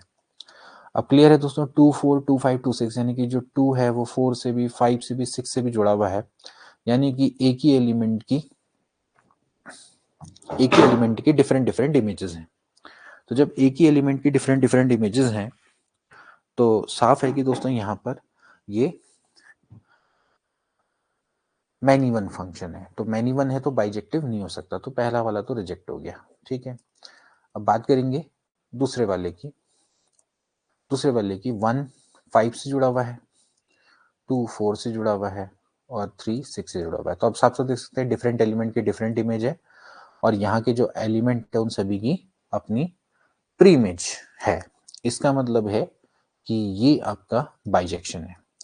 ऐसे दोस्तों अगर आप अगले को देखें, यहाँ पर देखिए 1 4 से जुड़ा हुआ है, 2 5 से जुड़ा हुआ है और 3 6 से जुड़ा हुआ है, तो ये भी आपका 1 1 एंड ऑन 2 है, तो ये भी बाइजेक्शन है।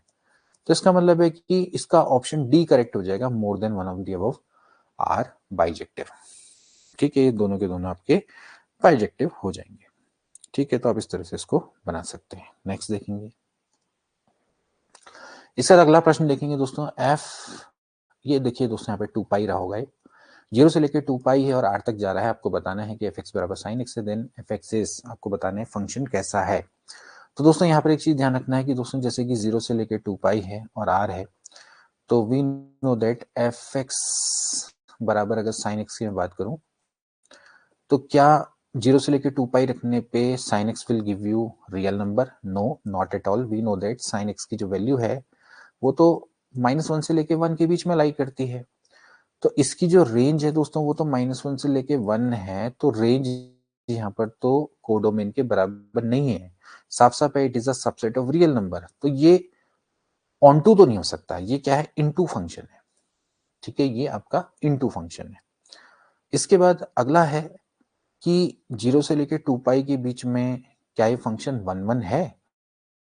Now we know that by the graph, देखिए ये है 0, ये है पाई, ये है 2 पाई। वी नो दैट कि साइन का बिहेवियर कैसे रहता है, 0 से लेके पाई तक ऐसे जाता है, फिर पाई से लेके 2 पाई तक ऐसे रहता है। ओके, क्लियरली दोस्तों यहाँ पर जब एक लाइन, स्ट्रेट लाइन खींचेंगे जो कि एक्स एक्सिस के पैरेलल होगी, इसको 2 डिफरेंट पॉइंट्स पे कट करेगी विद द सेम इमेज। तो क्लियरली है कि ये कभी भी क्या नहीं हो सकता, 1 1 नहीं हो सकता।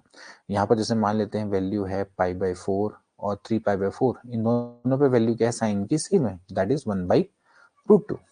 इसी तरह से आगे भी यहाँ पर पॉइंट्स है, वहां पर जो वैल्यू है साइन की क्या रहेगी, सेम रहेगी। तो यानी कि ये डिफरेंट एलिमेंट की सेम इमेज है। f π/4 की वैल्यू f 3π/4 के बराबर है, बट π/4 3π/4 के बराबर नहीं होता है। तो क्लियर है दोस्तों कि यहाँ पर ये फंक्शन आपका 1 to 1 भी नहीं है।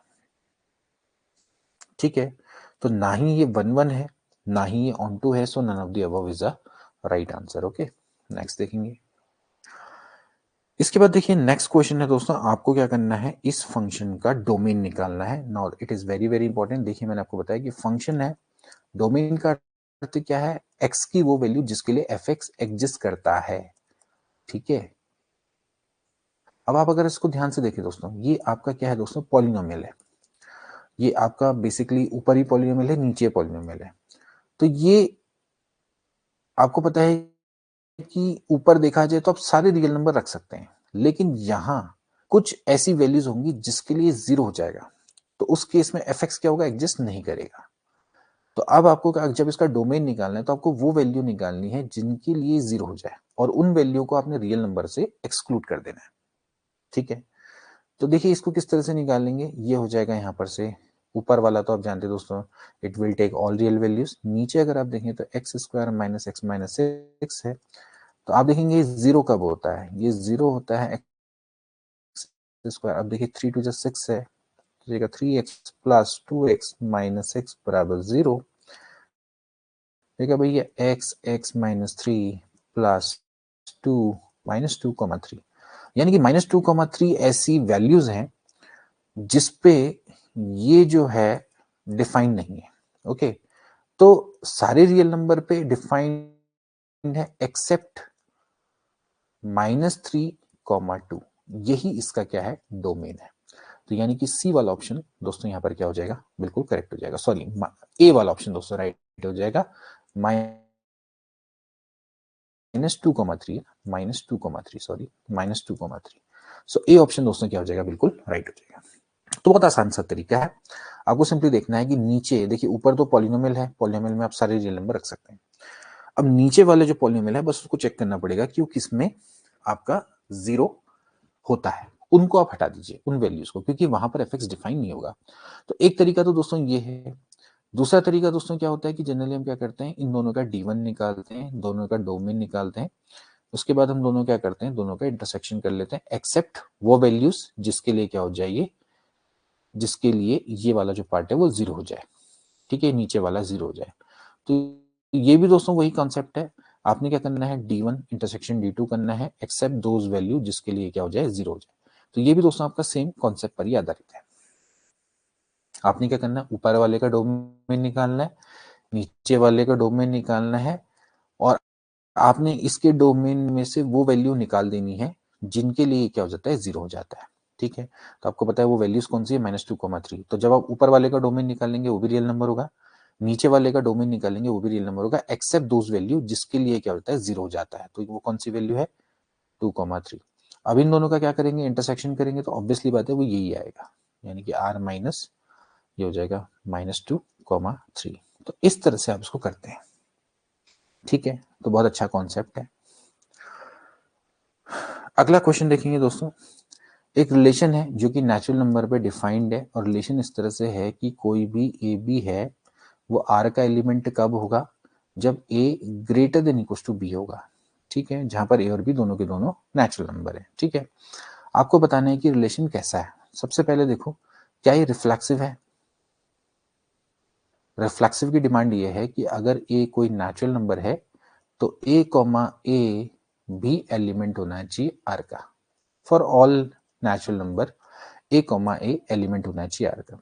तो देखिए ए को हम ग्रेटर देन इक्वल टू ए लिख सकते हैं, बिल्कुल लिख सकते हैं। ठीक है, तो जैसे 2 है तो 2 एक नेचुरल नंबर है, तो 2 को ग्रेटर देन इक्वल टू 2 लिख सकते हैं। तो इसका मतलब ये है कि every element of natural number is related to itself, it means that it is reflexive.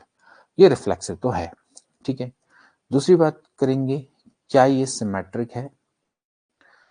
Symmetric simply कहता है कि भैया let A comma B is the element of R, यानी कि A greater than equal to B है, तो क्या B भी greater than equal to A होगा, no not, this is not right. ठीक है, अगर A greater than equal to B है तो B greater than equal to A होगा, नहीं है, बिल्कुल सही नहीं है। तो ये आपका दोस्तों क्या है, ये सिमेट्रिक नहीं है। ठीक है, ये सिमेट्रिक नहीं है, क्योंकि अगर मैं कहता हूं कि a greater than equal to 2 है, तो मतलब सिंपल सी बात है कि अगर कोई नंबर है वो greater than equal to b है, तो it does not imply that कि जो b है वो भी क्या हो, greater than equal to a हो। ठीक है, तो इसका मतलब है कि ये आपका सिमेट्रिक नहीं है, ये आपका सिमेट्रिक नहीं है। ठीक है, अब बात आती है अगले कॉन्सेप्ट की। अगला है कि क्या ये आपका ट्रांजिटिव है, क्या ये ट्रांजिटिव है। तो ट्रांजिटिव की अगर मैं बात करूं तो इसका अर्थ है कि ए बी एलिमेंट है आर का, बी सी है एलिमेंट आर का, तो क्या ए सी बी होगा। तो इसका अर्थ है कि भैया A greater than equal to B है, B greater than equal to C है। तो क्या इससे ये इंप्लाई लगता है कि A greater than equal to C, बिल्कुल होता है, क्योंकि A greater than equal to B greater than equal to C हो जाएगा, so hence A is greater than equal to C. So इसका मतलब है कि A C is also the element of R. तो ये आपका बिल्कुल ट्रांजिटिव है। तो it is reflexive and transitive but not symmetric, ये आपका सिमेट्रिक नहीं होगा। तो इस तरह से दोस्तों आप इसको क्या कर सकते हैं, ध्यान रख सकते हैं। ओके, तो ये आपने यहां पर ध्यान रखना है। ठीक है, यहां पर देखिए ये जो रिलेशन है वो सिमेट्रिक नहीं है। ये बहुत अच्छा प्रश्न है दोस्तों। A greater than equal to B है, तो B greater than equal to A कभी होगा जब ए बराबर बी होगा। ठीक है, तो ये जो रिलेशन है वो आपका एंटी सिमेट्रिक जरूर है। ठीक है, इस पर क्वेश्चन कभी बन सकता है। तो यहाँ पर थोड़ा सा ध्यान रखेंगे कि ये जो कॉन्सेप्ट आता है निकल के भाई A greater than equal to B है एंड फिर आपका बी अगर greater than equal to A आता है, ये ओनली कब हो सकता है, जब ए बराबर क्या हो, बी हो, तब ये संभव है। तो इसका मतलब ये आपका क्या है, एक एंटी सिमेट्रिक रिलेशन जरूर है। सिमेट्रिक तो नहीं है लेकिन एंटी सिमेट्रिक जरूर है, इसको ध्यान रखें। ओके, अब देखिए अगला देखेंगे, बहुत अच्छा प्रश्न है दोस्तों, ये बहुत ही बढ़िया प्रश्न है दोस्तों। ये है दो सेट हैं ए और बी, एक में 4 एलिमेंट है, एक में 5 एलिमेंट है। तो आपको बताना है कि number of one one and onto mapping, यानी कि कितने नंबर ऑफ बाइजेक्शन दोस्तों हो सकते हैं। ठीक है, अब दो सेट हैं, एक में आपके 4 एलिमेंट हैं, एक में आपके 5 एलिमेंट हैं। तो आप इतना हमेशा ध्यान रखना दोस्तों कि one one and onto mapping के लिए ए और बी में नंबर ऑफ एलिमेंट हमेशा इक्वल होने चाहिए। अगर इक्वल नहीं है तो कभी भी one one and onto mapping नहीं बन सकती है। ठीक है, अगर ए में n एलिमेंट है, बी में n एलिमेंट है, तो नंबर ऑफ बाइजेक्शन जनरली कितने होते हैं, n फैक्टोरियल होते हैं। ठीक है, बट इस केस में there will be zero, zero यहाँ पर जीरो आपका क्या होगा, आपकी one one and onto mapping होगी। सो डी वाला ऑप्शन दोस्तों राइट होगा। ठीक है, वन वन होने के लिए दोस्तों एक चीज हमेशा ध्यान रखना है कि वन वन होने के लिए यहाँ के जो एलिमेंट्स हैं, ए के एलिमेंट्स की जो संख्या है, जैसे मान लेते हैं अगर यहाँ m एलिमेंट है और यहाँ पर n एलिमेंट है, तो m अगर वन वन चाहते हैं, डिफरेंट एलिमेंट की डिफरेंट इमेज चाहते हैं, तो जो m की वैल्यू है वो हमेशा क्या होनी चाहिए, n की वैल्यू से लेस देन इक्वल होनी चाहिए। ठीक है, वन वन के लिए। ठीक, क्योंकि अगर मान लेते हैं यहाँ ज्यादा एलिमेंट हो गए, जैसे मान लेते हैं यहाँ ज्यादा एलिमेंट हो गए, 1 2 3 4 हो गया, और यहाँ पर दो ही एलिमेंट है, तो इस केस में क्या होगा कि भैया ये या चलो मान लेते 3 एलिमेंट हो गए, तो चौथे एलिमेंट को किसी ना किसी एक के संग ऐड होना पड़ेगा, तो वन वन नहीं हो सकता। तो वन वन के लिए यहाँ के एलिमेंट की संख्या हमेशा यहाँ के एलिमेंट से कम या इक्वल होनी चाहिए। वही केस है ऑन टू का। ऑन टू के केस में उल्टा होता है, ऑन टू के केस में जो n की वैल्यू है it should be less than equal to m, क्योंकि ऑन टू का केस क्या कहता है कि यहाँ के एलिमेंट है इन सबकी प्री इमेज होनी चाहिए। अब जैसे मान लेते हैं यहाँ के एलिमेंट ज्यादा है, मान लेते हैं 1 2 3 4 है, और यहाँ के एलिमेंट है ए बी सी, तो ये इससे ऐड हो गया, इससे ऐड हो गया, इससे ऐड हो गया, तो ये बच गया। तो इसकी प्री इमेज कैसे बनेगी, तो ऑन टू कभी भी नहीं हो सकता अगर यहाँ के एलिमेंट ज्यादा है। तो यहाँ के एलिमेंट क्या होने चाहिए, या तो इसके बराबर या तो कम होने चाहिए। अब वन वन एंड टू के लिए दोनों कंबाइंड, यानी कि m बराबर n, तो ध्यान रखने हैं। तो बहुत अच्छा कॉन्सेप्ट है, so D option will be right. अगला देखेंगे, अगला क्वेश्चन कह रहा है कि the range of the function, आपने क्या करना है, इस फंक्शन की रेंज निकालनी है, क्या रहेगी इसकी रेंज। बहुत अच्छा प्रश्न है दोस्तों। अब ये ट्रिग्नोमेट्रिकल जो क्वेश्चन है आप तो इसी तरह से करेंगे। देखिए we know that sine X हो, साइन 2x हो, इसकी वैल्यू हमेशा -1 से लेके 1 के बीच में लाई करती है। ओके, अब एक काम करेंगे, इसको माइनस से मल्टीप्लाई करेंगे तो ग्रेटर हो जाएगा, माइनस में साइन 2x ग्रेटर देन -1। ठीक है, फिर क्या करेंगे, 4 ऐड कर देंगे तो हो जाएगा 4 + 1, ये हो जाएगा 4 माइनस साइन 2x हो जाएगा 4 - 1। तो 4 + 1 हो गया 5, ये हो जाएगा 4 माइनस साइन 2x हो जाएगा 4 - 1 3। इसके बाद इसको क्या कर देंगे, रेसिप्रोकल कर देंगे, तो 1/5 लेस देन इक्वल टू हो जाएगा 1 में 4 minus sine 2x less than equal to 1/3। इसका मतलब है कि इसकी जो वैल्यू है वो 1/5 से लेके 1/3 के दोस्तों इसको क्या कर सकते हैं, बना सकते हैं। ठीक, तो ये इसके पीछे का कॉन्सेप्ट रहने वाला है। नेक्स्ट देखेंगे, एक फंक्शन है r से लेकर r, इसको इस तरह से डिफाइन किया गया एफ एक्स बराबर एक्स स्क्वायर। ठीक है, then the function f is okay X square plus X है दोस्तों ये, तो आपको बताना है कि ये जो फंक्शन है वो कैसा है। ठीक है, इसको ध्यान से देखो ये है एफ एक्स बराबर है एक्स स्क्वायर प्लस एक्स। ध्यान रखना दोस्तों, एफ एक्स बराबर है एक्स स्क्वायर प्लस एक्स, ये दोस्तों हमेशा क्या है, क्वाड्रेटिक फंक्शन है। क्वाड्रेटिक फंक्शन में आप हमेशा ध्यान रखें कि जो फंक्शन है, अगर एक क्वाड्रेटिक फंक्शन है तो फिर इस केस में ये कभी भी दोस्तों आपका 1 1 नहीं हो सकता। ठीक है, इस चीज को हमेशा ध्यान रखना, क्योंकि ये function x square plus x की फॉर्म में है। और अगर आप इसको ध्यान से देखें तो अगर मैं इसका डिस्क्रिमिनेंट निकालूं तो बी स्क्वायर माइनस 4ac अगर मैं करूं, जैसे कि आप देखेंगे जैसे मान लेते हैं मैं यहाँ पर इसको देखूं, यहाँ पर अगर मैं इसका डिस्क्रिमिनेंट निकालूं तो डिस्क्रिमिनेंट कितना हो जाएगा, बी स्क्वायर यानी कि 1 का स्क्वायर माइनस 4 इंटू ए इंटू सी। ओके, तो ये हो जाएगा 1 - 4 that is -3। Okay, so discriminant दोस्तों आपका क्या आ रहा है, नेगेटिव आ रहा है। डिस्क्रिमिनेंट नेगेटिव आ रहा है और एक्स स्क्वायर का कोफिशिएंट है वो है 1। एक्स स्क्वायर का कोफिशिएंट कितना है, 1, विच इज पॉजिटिव। जैसे मैंने अभी आपको थ्योरी बताई कि अगर डिस्क्रिमिनेंट लेस देन 0 है और आपका ये पॉजिटिव है तो इसका मतलब है कि एफ एक्स हमेशा क्या रहेगा, पॉजिटिव रहेगा for all values of x, यानी कि सभी रियल नंबर्स के लिए ये हमेशा पॉजिटिव रहेगा। तो यानी कि इसका जो दोस्तों आप देखें, अगर इसका कर्व देखें तो भाई 0 पे तो 0 हो जाएगा, बाकी इसका कर्व हमेशा दोस्तों क्या रहेगा, ऊपर ही रहेगा। ठीक है,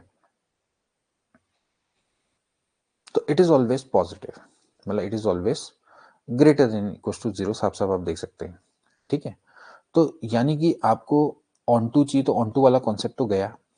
दूसरी बात ये है कि डिफरेंट वैल्यू पे ये आपकी क्या दे सकता है, सेम इमेज दोस्तों दे सकता है। ठीक है, तो इसका मतलब ये है कि साफ साफ है कि जो फंक्शन है, पहली बात तो एक पैराबोला की फॉर्म में, पैराबोला की फॉर्म में तो दोस्तों हमेशा ही होता है कि अगर आप एक स्ट्रेट लाइन खींचेंगे तो डिफरेंट वैल्यू पर आपको क्या देगा, ये सेम इमेज देने वाला है। तो ना ही ये 1 1 होगा, ना ही दोस्तों ये ऑन टू रहने वाला है। ठीक है, हेंस आप सिंपली कह सकते हैं कि this is neither 1 1 nor on to.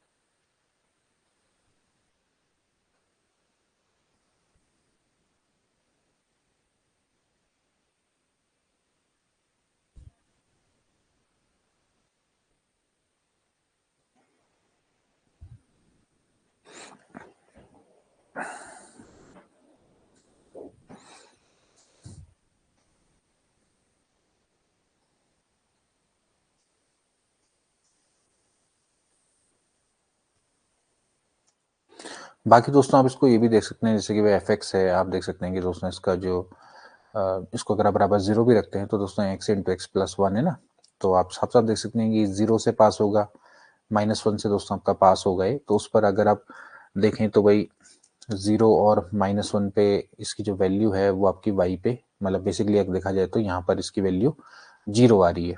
ठीक है, मतलब x बराबर 0 पे भी 0 है। ठीक है, आप साफ साफ यहाँ पर देख सकते हैं कि अगर x बराबर 0 रखते हैं तो भी एफ एक्स आपका 0 आता है, यानी कि f0 तो 0 है ही। और साथ ही साथ अगर मैं देखूं भाई f-1 है, यानी कि -1 का स्क्वायर करते तो वो भी वैल्यू 0 आ रही। तो दो डिफरेंट वैल्यू पे इसकी वैल्यू 0 आ गई, तो ये 1 1 कभी नहीं हो सकता। इट इज नॉट 1 1, नॉट 1 1, ये 1 1 तो है ही नहीं ना। और साथ ही साथ क्योंकि ये क्वालिटी की फॉर्म में है तो ये ऑन टू भी नहीं होने वाला है। ऑन टू का तो मैंने आपको केस ही बता दिया कि अगर आप इसका डिस्क्रिमिनेंट निकालेंगे, जैसे कि भाई हम सिंपली क्या करते हैं, x square plus B x plus c है, तो इसका डिस्क्रिमिनेंट कैसे निकालते हैं, बी स्क्वायर माइनस 4ac। ठीक है ना, तो अब अगर बी स्क्वायर माइनस 4ac करेंगे, आप साफ साफ देख सकते हैं एक्स स्क्वायर, यहाँ पर बी का मतलब हो गया 1 का स्क्वायर माइनस 4 इंटू ए, ठीक है, और सी की वैल्यू यहाँ पर आपकी नहीं, अच्छा सी की वैल्यू दोस्तों यहाँ पर 0 है, ठीक है, सॉरी दोस्तों यहाँ पर सी की वैल्यू 0 है, तो कोई बात नहीं, ठीक है, इससे भी कोई फर्क नहीं पड़ता है। सी की वैल्यू दोस्तों यहाँ पर 0 है, यहाँ पर दोस्तों थोड़ा सा करेंगे तो इसका डिस्क्रिमिनेंट आपका पॉजिटिव आ गया। चलिए कोई बात नहीं, इसको थोड़ा सा हम समझ लेंगे कि इसका जो डिस्क्रिमिनेंट है पॉजिटिव आ रहा है, हालांकि इससे कोई फर्क नहीं पड़ता है, डिस्क्रिमिनेंट दोस्तों इसका पॉजिटिव आ रहा है, ठीक है, तो कोई बात नहीं, फिर इसका मतलब ये है कि कट करते हुए जाएगा, बट स्टिल ये दोस्तों आपका किसकी फॉर्म में, ये पैराबोला की फॉर्म में, पैराबोला की फॉर्म में रहेगा। It is not always positive. अब साफ साफ है कि डिस्क्रिमिनेंट अगर आपका पॉजिटिव है, और यहाँ पर आप देख सकते हैं कि ये वाला जो पार्ट है, ये वाला जो पार्ट है, इसका जो ए है वो आपका कितना है, वो आपका 1 है। तो इस केस में इसका जो कर्व होगा वो इस तरह से बनेगा ना कि ये आपके 2 पॉइंट पे कट करते हुए जाएगा, जैसे कि एक्स स्क्वायर प्लस एक्स है और ये है, तो ये इस तरह से कट करते हुए जाएगा, मतलब इसका जो कर्व है वो इस तरह से बनेगा, ये इस तरह से बनेगा ना, ठीक है, मतलब 2 पॉइंट है उस पर वैल्यू सेम रहेगी, जैसे कि 0 है तो 0 पे 0 है, मतलब इस तरह से पास होगा ये, इस तरह से पास हो रहा होगा, ये इस तरह से पास हो रहा होगा ना, मतलब सिंपल सी बात है, 0 पे वैल्यू 0 आ जाएगी, और इसके अलावा कहाँ पर आ रही है, -1 पे भी आ रही है, तो ये इस तरह से होगा। ये एक काम करते हैं, इसको थोड़ा सही बना लेते हैं दोस्तों, यहाँ से ये इस तरह से हो रहा होगा, ये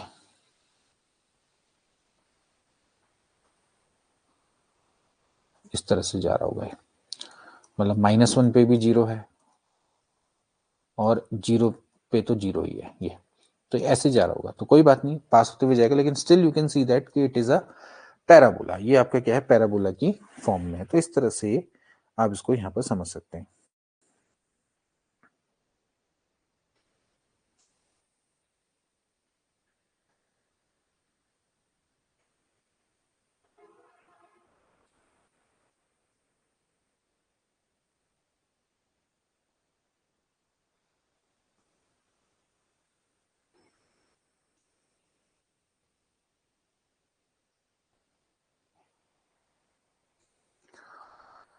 तो ये दोस्तों इसके पीछे का यहाँ पर कॉन्सेप्ट रहने वाला है।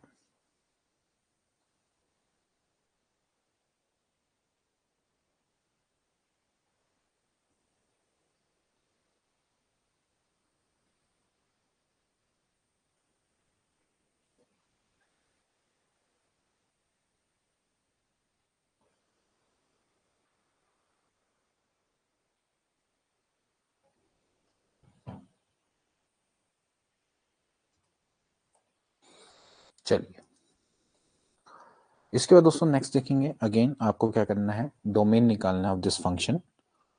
तो अगेन आप इसका डोमेन दोस्तों कैसे निकालेंगे, देखिए अगेन आप सबसे पहले ये देखिए कि जो नीचे वाला जो फंक्शन है उसको आपने चेक करना है। सबसे पहले तो देखिए आपको वही करना होगा दोस्तों कि यहाँ पर ऊपर वाले का डोमेन और आपने फिर नीचे वाले का डोमेन है। आप सबसे पहले देखिए ऊपर वाले का डोमेन क्या होगा, आप जानते हैं दोस्तों ये लॉगरिथमिक फंक्शन है, ठीक है, लॉगरिथमिक जो फंक्शन होता है दोस्तों, जैसे मान लेते हैं log a बेस x है, तो जो x की वैल्यू है it should be always positive, ठीक है, x नेगेटिव नहीं हो सकता, ठीक।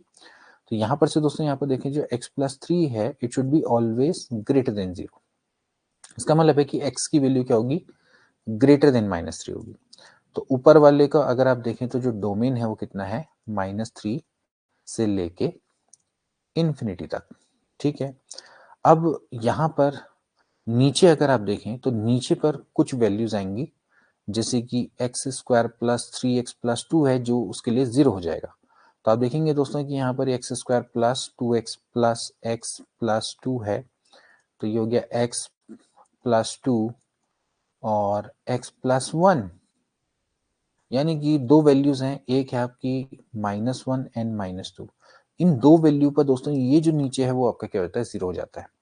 तो आपने को क्या करना पड़ेगा, देखिए -3 से लेके -इन्फिनिटी में दोस्तों ये दो वैल्यू भी आएंगी निकल के, तो आपने क्या करना है, इनको हटा देना है, -1 और -2 को, क्योंकि इसमें नीचे वाला 0 हो जाएगा ना। अब बाकी देखा जाए तो उसका डोमेन है ऑल रियल नंबर, तो वही तरीका है दोस्तों कि पहले ऊपर वाले का डोमेन निकालो, फिर नीचे वाले का डोमेन निकालो, और साथ ही साथ वो वैल्यू हटा दो जिसमें नीचे वाला 0 हो जाए, एंड देन फिर उसका इंटरसेक्शन कर दो, ठीक।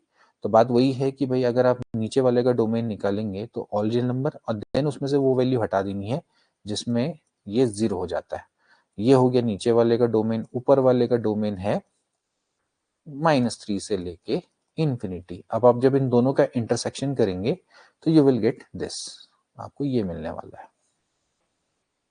ठीक है, तो ये चीज आपने ध्यान रखनी है। या फिर बेसिकली आपको सीधे सीधे आप इस तरह से कर सकते हैं। तो ए ऑप्शन दोस्तों आपका क्या हो जाएगा, राइट हो जाएगा।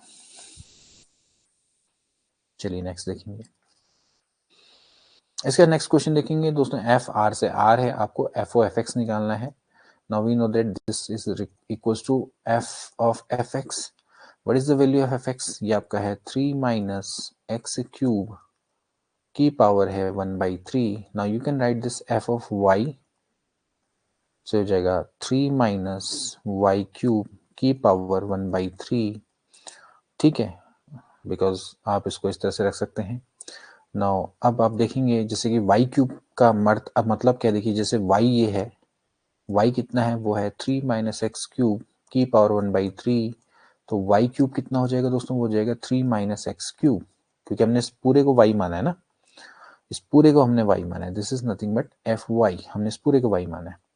तो यहाँ पर से जो y है, y की जगह पे आप रख देंगे 3 माइनस एक्स क्यूब, ये जगह 3 माइनस एक्स क्यूब की पावर 1/3।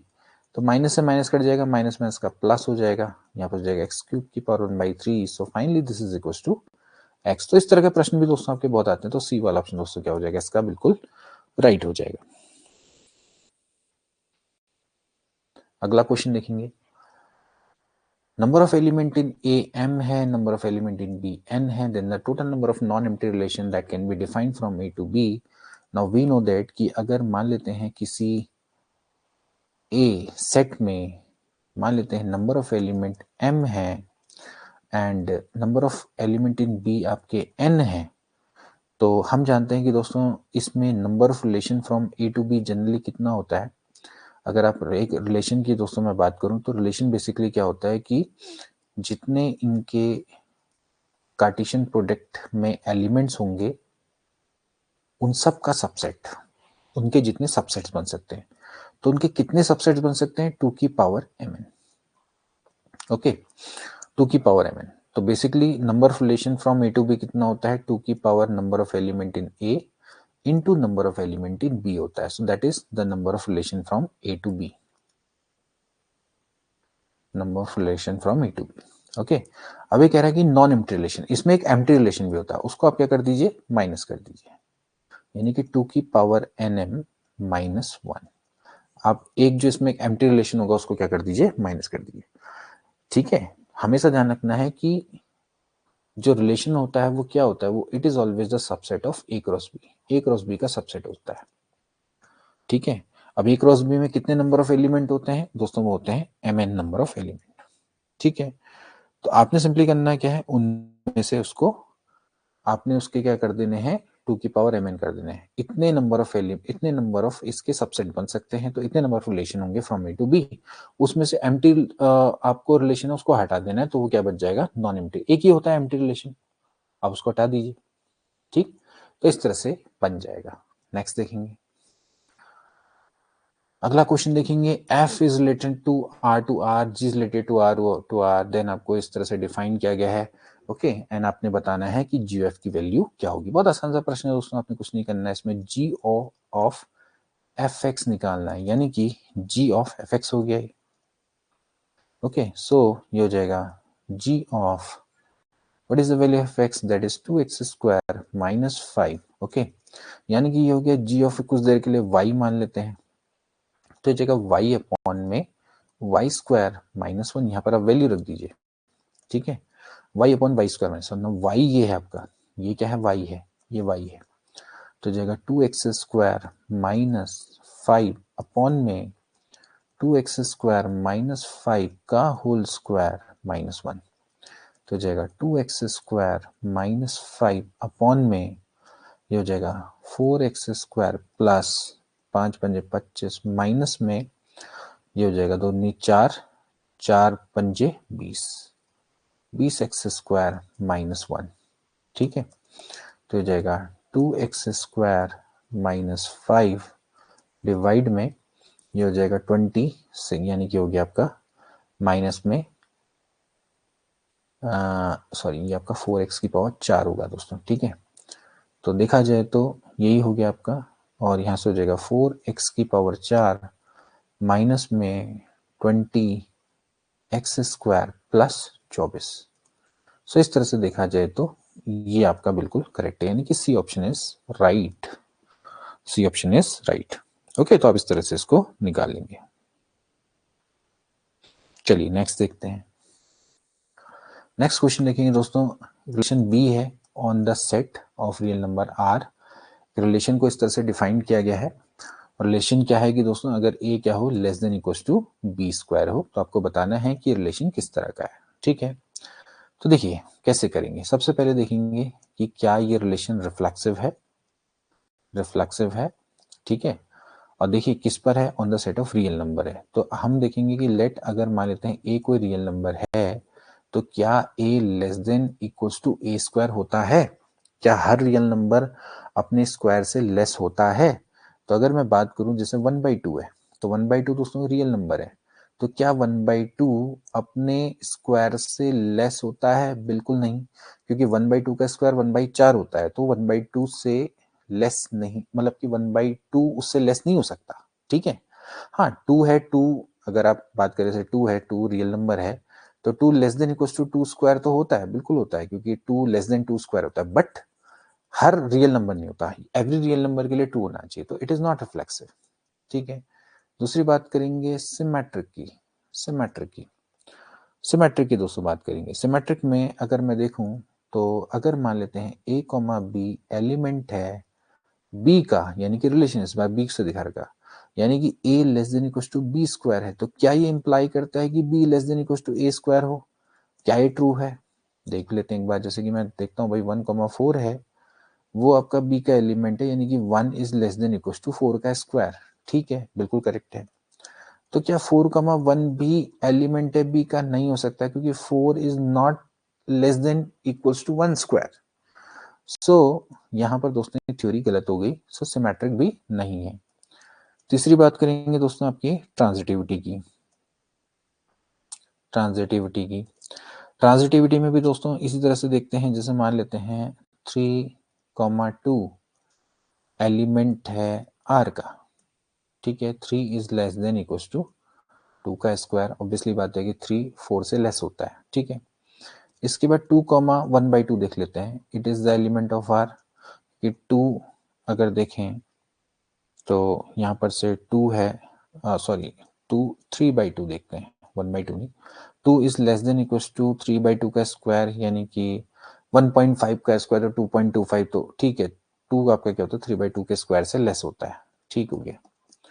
लेकिन क्या 3,2 है फिर 2,3/2, तो क्या 3,3/2 भी एलिमेंट आर का? 3 अगर मैं देखूं तो it is not less then 9, 3 का स्क्वायर बट्टे 4, यानी कि 9/4 से लेस नहीं होता है, ठीक है। क्योंकि भाई ऑब्वियसली बात है 3 आ गया, तो 3/2 से मतलब ऑब्वियसली बात है कि उससे लेस कैसे हो जाएगा ना। तो यहाँ पर ये थ्योरी आपकी गड़बड़ होगी, 9/4 से लेस नहीं होता, क्योंकि आप देख सकते हैं कि 4 दुनिया 2 पॉइंट समथिंग आता है, ठीक। तो यानी कि ये ट्रांजिटिव भी नहीं है, तो इसका मतलब है कि not reflexive, not symmetric and non transitive. So D option will be right. तो इस तरह से आप इन क्वेश्चनों को दोस्तों कर सकते हैं।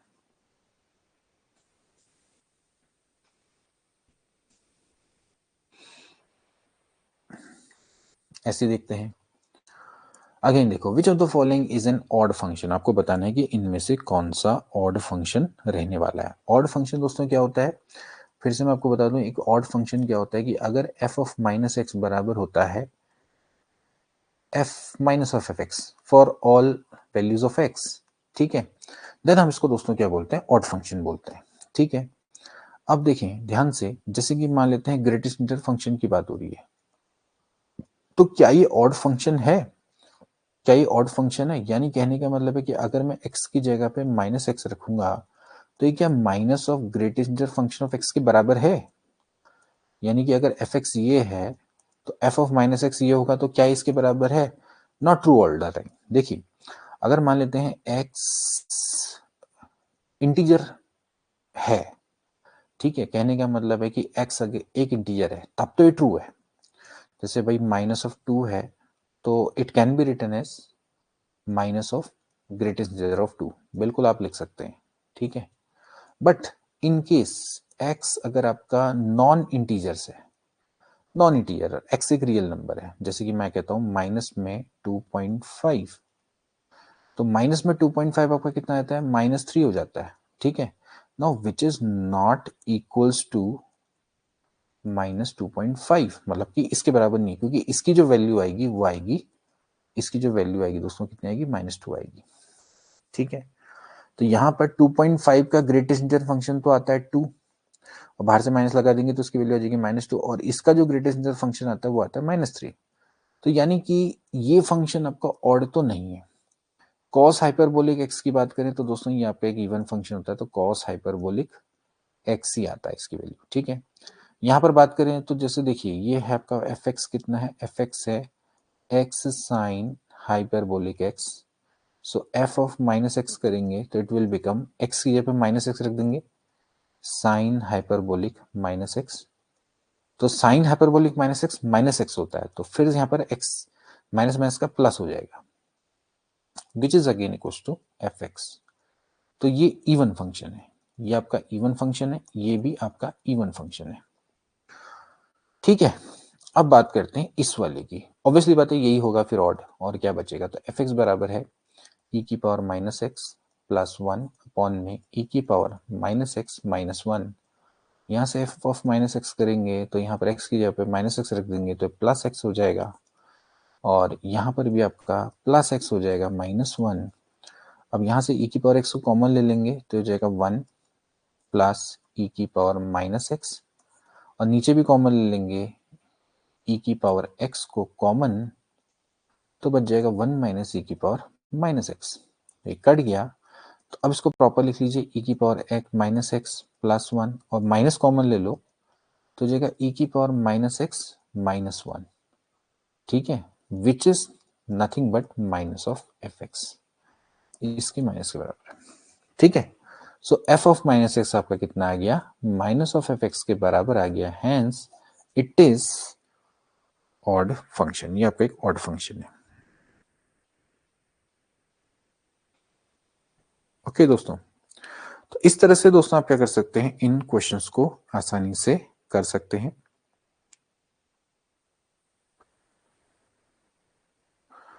आई होप कि दोस्तों आपको आज का सेशन अच्छा लगा होगा और आपको एग्जाम के दृष्टिकोण से काफी मददगार साबित होगा। सो फिलहाल दोस्तों आज के लिए इतना ही, मिलेंगे नेक्स्ट क्लास में, तब तक के लिए take care and good bye.